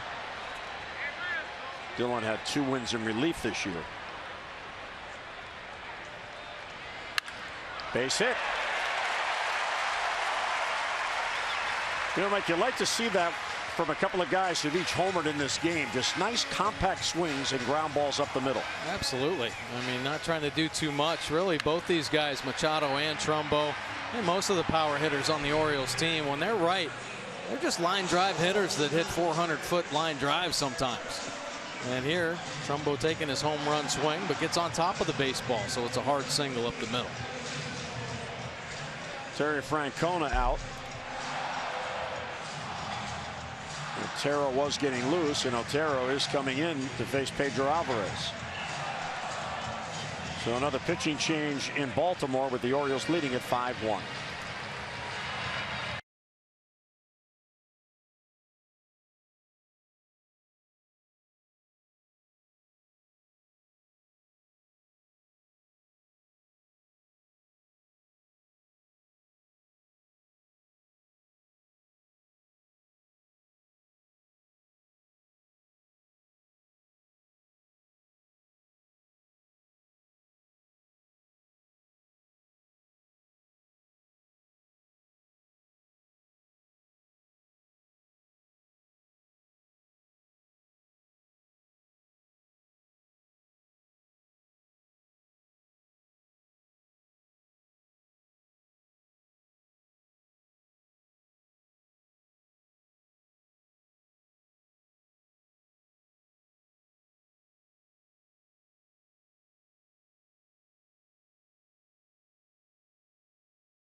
Tomorrow for more O's action. Game 2 of the 3-game series with Kevin Gausman on the mound against the tough Josh Tomlin.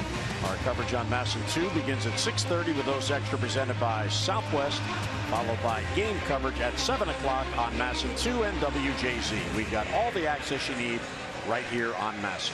That should be a pretty good matchup. Josh Tomlin, another strong year here with the Indians. A 3.34 earned run average, only 12 walks on the year. Very susceptible to the long balls, giving up 22 home runs. Good to see the Orioles offense heating up. And how about Gausman? Now Dan Otero. Take a look at his pitch arsenal. Fastball 79% of the time. And it is primarily fastball, fastball, fastball. On occasion he'll flip in that slider. And Otero gets ahead of Alvarez on one. 35th appearance. Couple wins on the season. 1.21 earned run average. They're holding opponents down just 222 overall batting average. 7 of 13 stranded. Only one out with 2 on.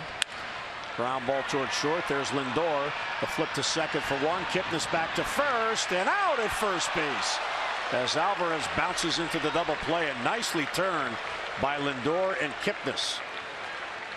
So Otero comes on, and the Indians are going to wait on the field to see if the Orioles might want to challenge this, and they probably won't after seeing that view. Yeah, the short hop pick there, or the long hop by Napoli. So it'll be a 6-4-3 double play. Quinn Wolcott out the call right. 5-1 O's as we head to the 8th.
Orioles team store right there in the warehouse. It was a big crowd to meet and get an autographed copy of Jim Palmer's new book, 9 Innings to Success, a Hall of Famer's Approach to Achieving Excellence.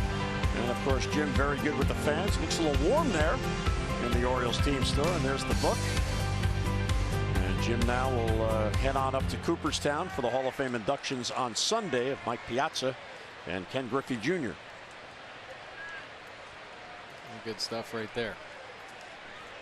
Yeah, he didn't sign enough autographs out there. He came in here and signed one for somebody. And he came without a pen.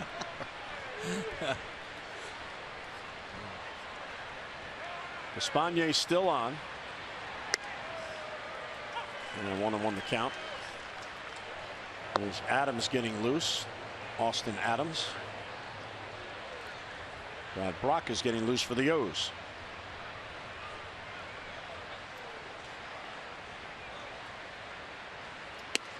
Tied him up inside the appeal. He went too far. That's why you ask. You never know what the umpire is going to see. A good cutter in there. He likes it to the left. He's burying it down and in. And Kipnis, typically not a lot of body movement, but there the body movement kind of aids for the call of strikes 2. 2-2. Kipnis has 1 hit tonight. Espana on for his 3rd inning. Dylan Bundy went 5 very good innings. 1 run on 5 hits, 5 strikeouts, and 0 walks for Bundy tonight. He walked 3 last Sunday at Tampa Bay. Swing and a miss. He got him. Kipnis chased the pitch outside. A nice pitch right there from Despaigne. Steady diet of pitches inside, and boom, explodes one away. Look at the late run. 93 gets on the side, pushes it away as he falls off on that first base side. That's a little extra movement there.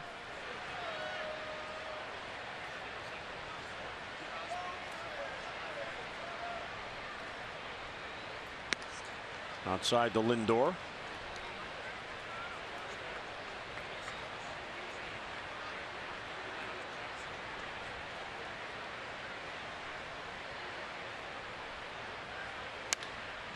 And just foul down the line.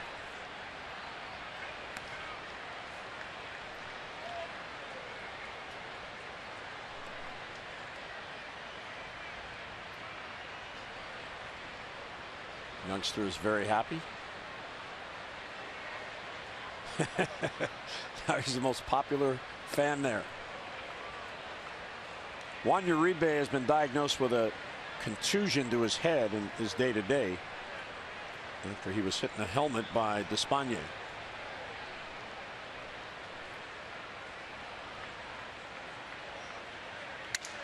Broken back ground ball to Scope. 2 down in the Indians' 8th. That is a nasty pitch from Despaigne on these lefties, sawing off some lumber once again, getting Lindor there. He's cutting it 88, 89, 90 miles on that last one. It's 2 or 3 inches of movement, but just enough. Get some weak contact there. Mike Napoli is 0 for 3. He has struck out in all 3 at-bats.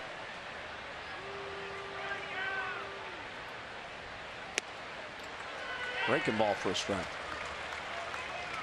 Espana certainly uses all his pitches. Yes, he does. Oh, yeah. I mean, coming into camp, he was definitely a pitcher they were looking at. Maybe possibly fit into the rotation or bullpen piece.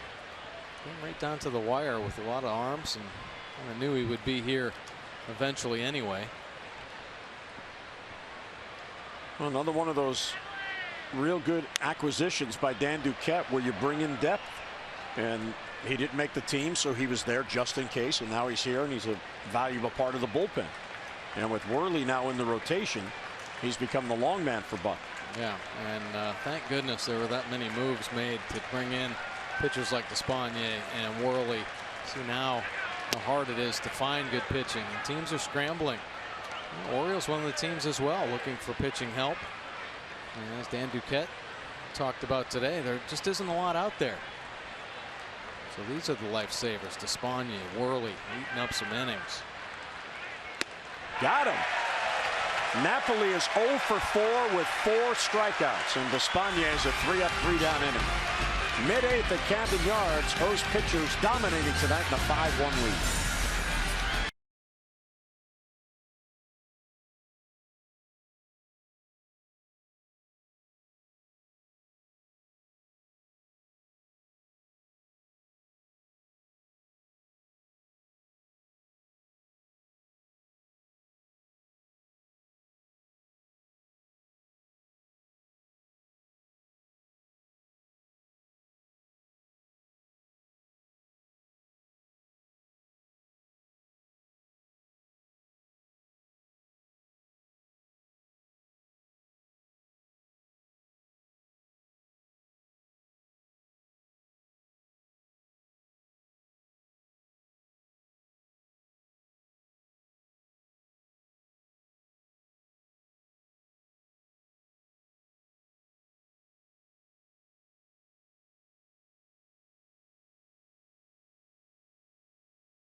The game, it's Miller time, brought to you by Miller Lite. Second inning, Hardy with a single, Joseph with a walk, Bourbon with a beautiful sacrifice bunt, almost legs it out.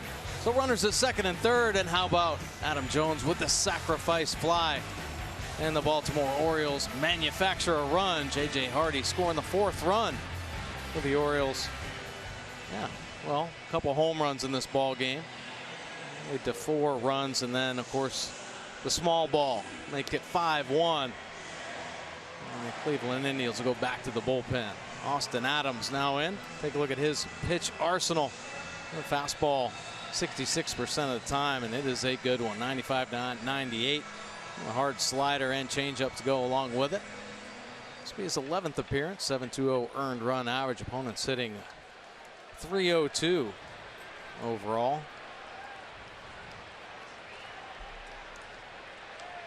Lower third of the lineup, Hardy, Joseph, and Bourbon. So with Bauer going 4 innings plus 1 batter, Terry Francona going to a 4th reliever here tonight. J.J. singled and scored in the 2nd. Inside for ball 2.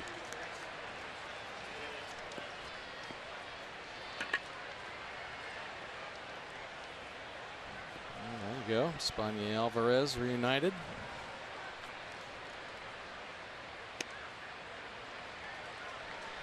And they were teammates at Norfolk earlier in the year. 3-0 on JJ, leading off in the 8th. Espana certainly looks strong enough that he may be able to pitch the 9th. I wouldn't be surprised if Buck runs him out there. And if he does, he'll get a save.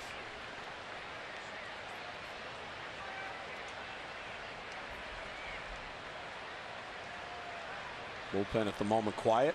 Brad Brock was getting loose, but now he's sitting down. And Hardy has another base hit. Davis plays it on a hop.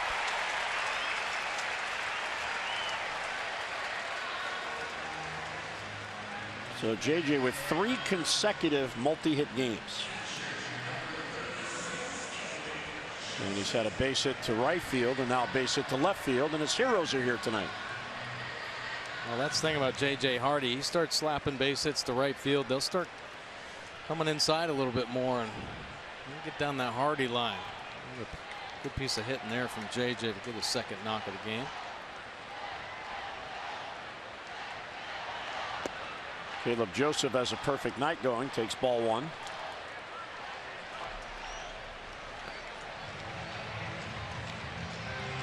He had 2 hits yesterday. He's got 2 hits tonight. So suddenly, tonight catching your 4th straight game, you're getting the batting eye back. Yeah.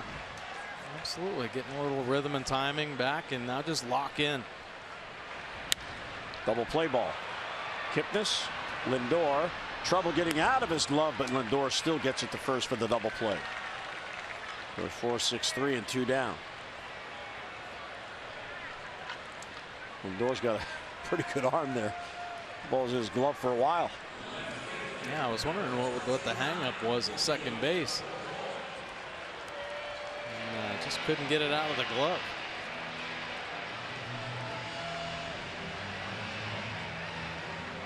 Here's Julio Bourbon, who has a single and 2 trips plus a sacrifice bunt.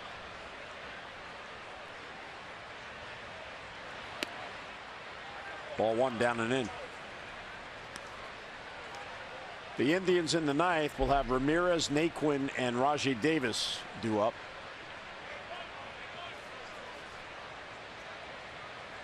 Five, 6, and 7 hitters in Francona's lineup. Center field, Naquin Machado, and he's right there, and he has it for the out. So after a leadoff hit, double play, and a routine fly ball, O's go down in the 8th. We head to the 9th. The O's are 3 outs away from a win.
Is brought to you by Southwest. Transparency, low fares, nothing to hide. And by visitannapolis.org. Create your moment at visitannapolis.org. Warm night but pleasant downtown. 5-1-0s on 10 base hits. Fans having a good time on floppy hat night. Yes, you're on camera. How are you? Nice to see you. Despaigne 3 outs away from a 4-inning save. Well, nice job getting through this ball game, well, to this point anyway. Just the 2 pitchers.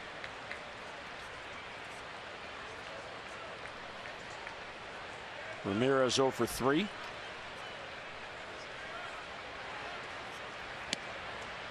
And a strike at the knees, 1-1.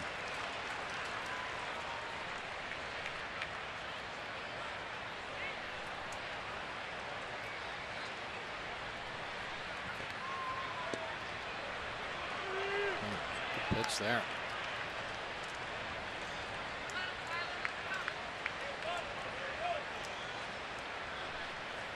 2-1 the count. There's a chopper to first. Davis will take it himself. 1 down in the 9th. Man, that's the money pitch right there. Despaigne cutter. Well, Zach Britton is up just in case. Tying run would have to be on deck for Zach to come in a safe situation. So that would mean 2 men would have to get on. So he's getting loose just in case that happens. If 2 men get on, he'll be in the game.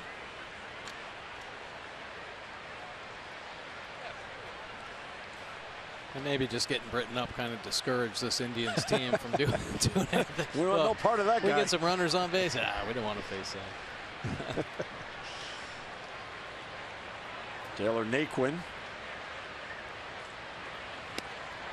Swings through a changeup, 0-1.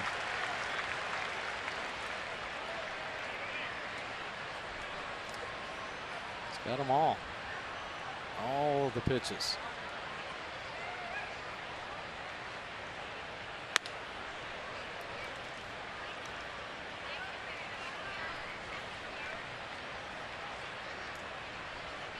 Pretty pitch efficient here in his 4th inning of work.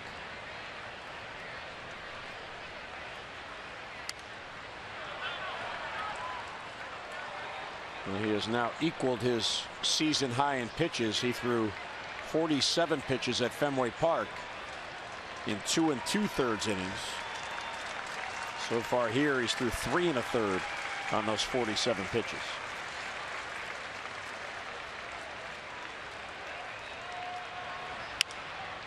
Slap foul again.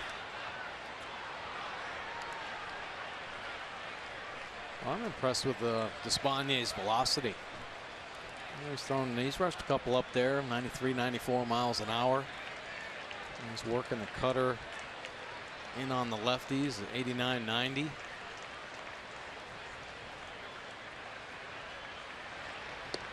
Bends around the plate outside. Not a bad idea.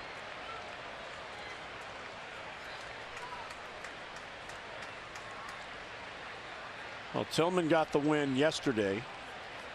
Bundy's in line for a win today, so back-to-back games where the starters both pitched well and in line for a win. Lifted to left field, a long run for Bourbon. Diving try, but he smothered it. Nice effort. And there's a single with 1 down. Visit MASNsports.com/CareFirst to vote for tonight's CareFirst Fearless Player of the Game. Live fearless with the name trusted for over 75 years. CareFirst Blue Cross Blue Shield. Trumbo has a 3-run home run. Manny has a solo home run. Dylan Bundy 5 solid innings, 1 run on 5 hits. And don't forget that manufactured run. Oh yeah. Single, sacrifice, sac fly. It's always fun when you see that.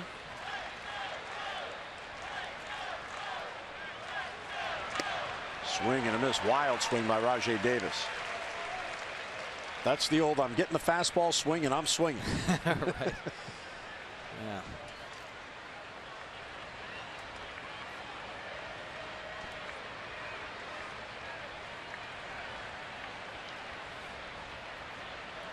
Could the most valuable player of this game be Chris Tillman from yesterday?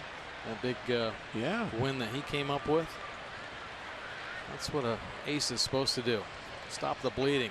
Get your team back on track, you know. He's had 4 consecutive starts now of 7 innings and 1 run allowed. 4 in a row. Yeah. He has been impressive.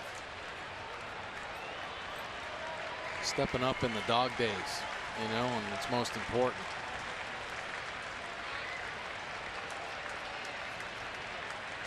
We're 0-2 on Rajai Davis. His first at bat, he pinch ran for Juan Uribe, who was hit on the batting helmet by a Despaigne pitch and left the game with a head contusion.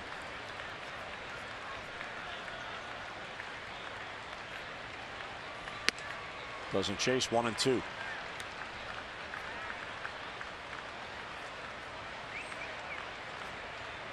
The Red Sox are in the 9th inning, top of the 9th. Minnesota batting with a 2-1 lead. Seattle has won over Toronto 2-1. That game has just gone final, so the Orioles can gain on Toronto and possibly on Boston. If they gain on Boston, the O's are back in first place. Off the end of the bat, Adam Jones back, Bourbon back, and Adam says, Julio, center field here, that's my ball. 2 men down. That easily could have been caught by Bourbon. And of course, Bourbon is a center fielder by trade, so he's used to getting those. Sure. Well, it's good to see the communication. I love that, though. Yeah, this is number 10's outfield. If he can get to it, get out of his way. Yeah.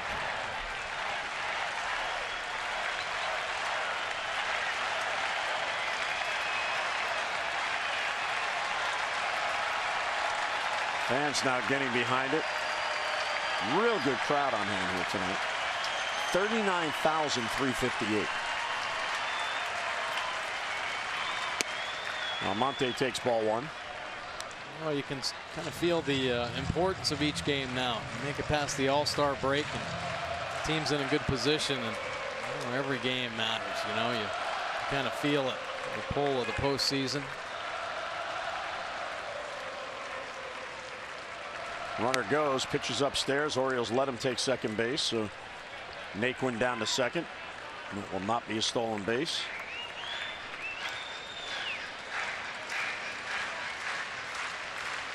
Defensive indifference or fielder's choice, depending on which terminology you like.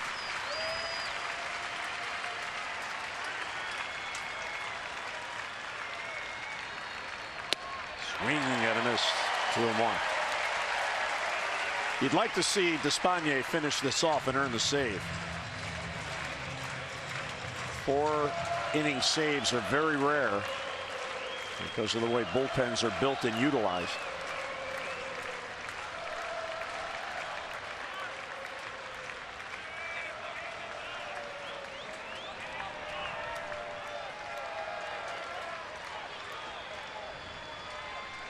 And 2-1 on Almonte with Jimenez, the number 9 bat. Excuse me, Chisenhall's come out on deck. Swing and a miss, 2-2.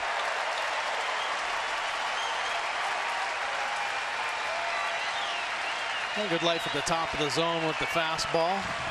Showing some good movement. 92 miles an hour or so still, even all the pitches thrown, holding a good velocity.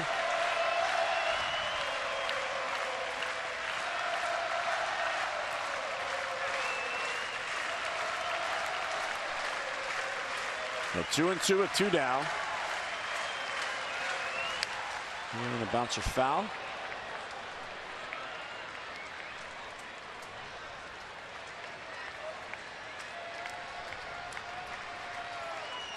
Well, this will knock Despaigne out for a couple of days, but if he saves everybody else for tomorrow, well done. Brock did get up to get loose, so did Donnie Hart, so did Zach, but neither of the three came in the game. A little bit low, ball 3. Yeah, he might be penciled in right behind Bundy's next start. The piggybackers. Yeah, amount of pitches as he's thrown. Orioles bullpen has once again moved back on top. Best bullpen ERA in the league. 3 1/3, or 3.11, excuse me, is the ERA. And they're hoping to get Darren O'Day back soon. Here's the 3-2, swung on and fouled off. O'Day pitched for Bowie tonight, a scoreless inning. He allowed 1 hit and struck out 2. All right.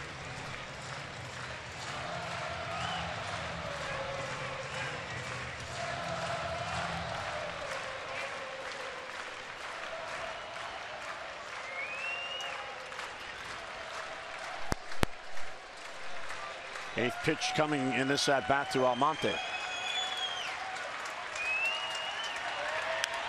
Slice foul. It's not going quietly. Giving him everything. Caleb moving him around a little bit. Get the back door cutter in there. Something to lock him up.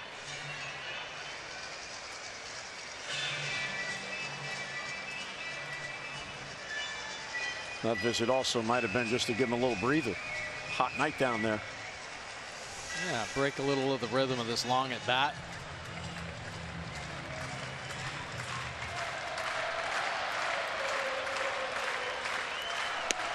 And ball 4. He is on. There was some at bat. Good at bat, and he reached back. Tried to finish him off with one of his better fastballs. 94 right there.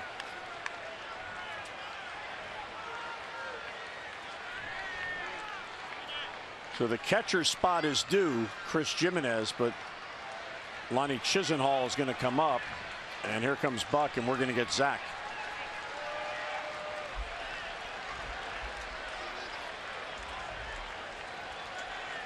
So pitching change at Camden Yards. Despaigne will come 1 out shy of a save.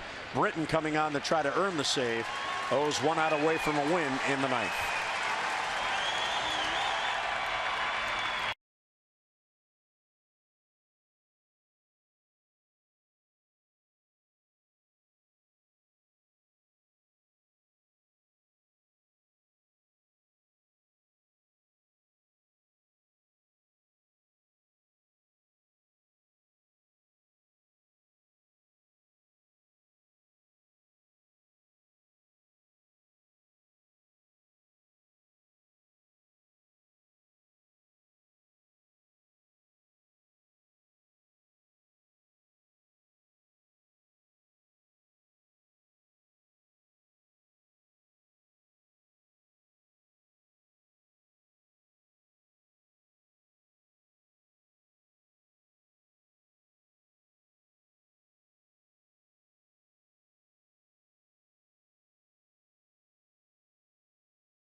Here by Despaigne, following up Dylan Bundy's impressive performance as well.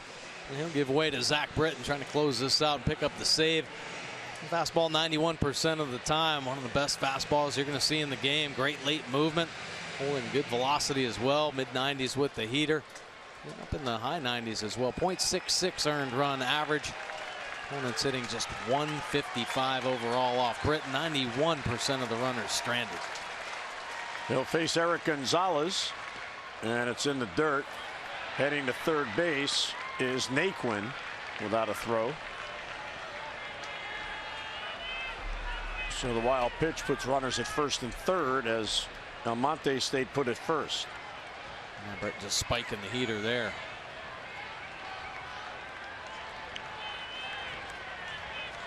So Terry Francona has gone through two pinch hitters here for one spot. Chisenhall was announced, and he's lifted for Eric Gonzalez to get a right-handed bat up there.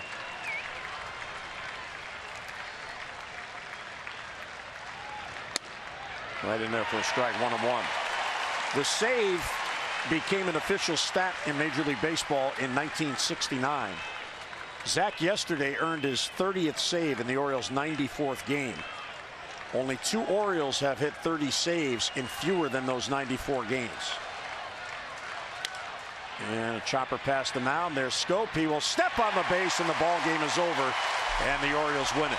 Lee Smith did it in 87 games in '94. Jim Johnson in 89 games in